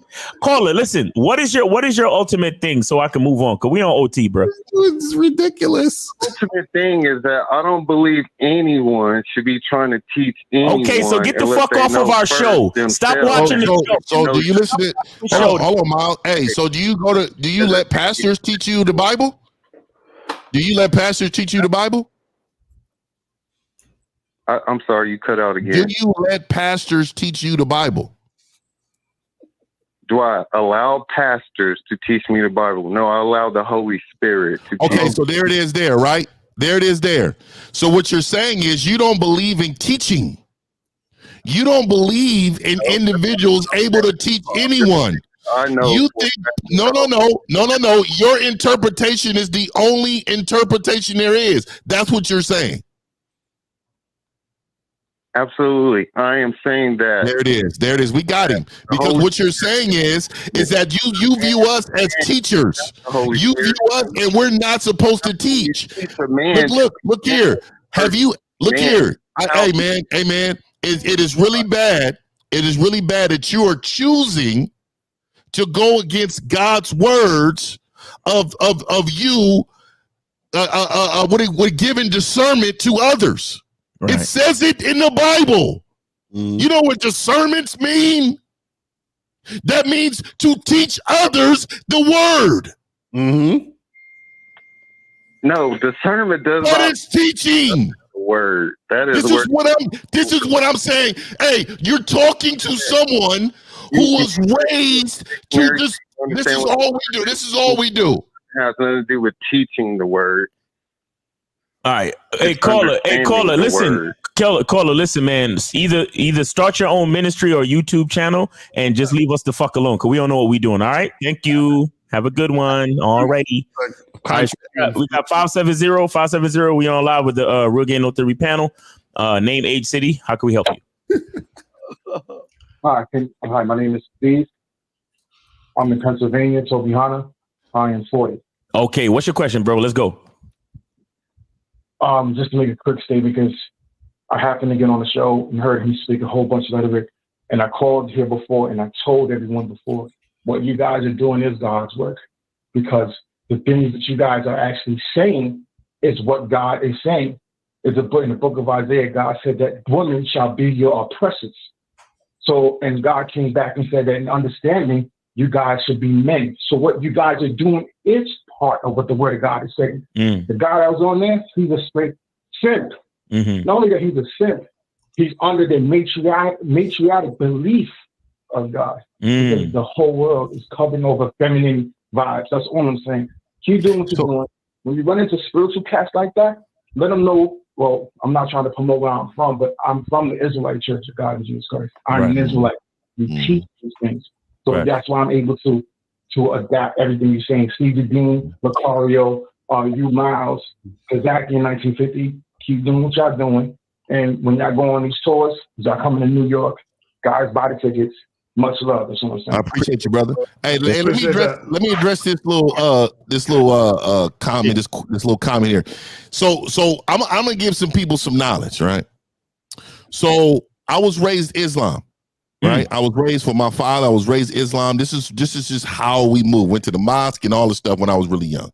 But my grandmother, that on my mom's side, she was Christian. She brought me to Christianity, right? She said, this is what it is. So for me, I was like, hold on, why are these two? Look, I read both. I read the Quran and I read the King James Version of the Bible. I am very knowledgeable about both of these. So when I talk these things, it's coming from something that I've self-taught myself. So I want you men, don't follow without knowing. So again, if it's a form of brainwash when you follow something blindly. Why am I doing this? Why do I believe in that? Why am I being taught that? No, you do your own research to know why you're doing what you're doing. And those Christians and those Muslims that talk about some other race or religion or something ain't right. Without no knowledge, you ask them, hey, have you read the Quran? No, I haven't read the Quran. I don't need to read the Quran. This is what I'm saying. You've been indoctrinated with what you're supposed to have been taught. I made the choice to make sure what I believed in, I made sure I understood why. Stop following this stuff if you don't know why. You're brainwashed if so. Gamed up. All right. We got 50 Fitzwell on the joint, so real quick, I'm gonna take him and then we'll be out. 50 Fitzwell, what's up, man? I'm glad I was last caller. Raise your right hand. Repeat after me the benediction. I am a bitch ass nigga. Will always give homage to the game. Hallelujah. Amen. And all of that. All right, 58, man. We appreciate the call, bro. All right, I'm a killer lines, man. Yeah, man. Look, I really love how every time we do another title, the callers just call in to exemplify the whole topic, man. I love it, man. Shout out to the callers. Shout out to everybody in the chat. Shout out to the panel. Appreciate y'all. And once again, we got the Game Kings 2 Definition of a Man coming up. Second in NYC. Guest speakers will be Taekwondo, Ron Wills, K-Zag, 20, and also going to be featuring myself, Miles Cunningham, and Mr. Locario, man. So make sure y'all go get your tickets. Y'all could go to the YouTube channel or hit us up in the DMs on Instagram. Yeah, man. Appreciate y'all, man. Real quick too. I gotta. If you want to play that, Steve, real quick. So I know people. Yeah. So that should look yeah. So what it is that I got this animated series coming out, man, and it's pretty much going to be, giving life stories, giving the game, community stuff. I mean, of course, it's going to have some humor to it, but a lot of it, what it is, man, is really putting things in perspective for you young and older men about life and about how life is viewed and why I've become the way I've become. And also too, man, I'm gonna tell you right now, it's gonna be some characters in there, man.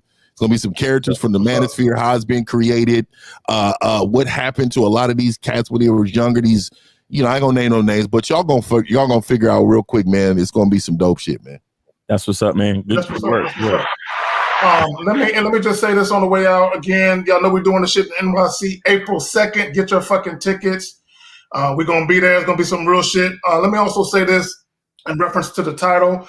There are a lot of you guys listening to us right now who are insecure guys with low self-esteem and a lack of confidence. Whether you want to admit it or not, and even if it ain't you, there's a lot of guys who consume YouTube content who are very insecure. And the problem is you have YouTubers who got YouTube channels that are very influential, and what they're doing is they are projecting their own inadequacies and insecurities as men onto their followers, and you guys don't see the shit. I want to point that out. Yes, sir. All right. Yeah, man. So everybody enjoy the rest of these Sunday. Go Niners, man. Hey, I'm gonna run a lot. I got a review tonight. I'm gonna run a show only if my Niners win, though. I won't be able to do it other than that, man. I was letting y'all know, man. All right. Go Eagles, go Bengals. Go Niners. Go Niners. Niners. Eagles, Bengals. Eagles, Bengals. I'm out. Peace.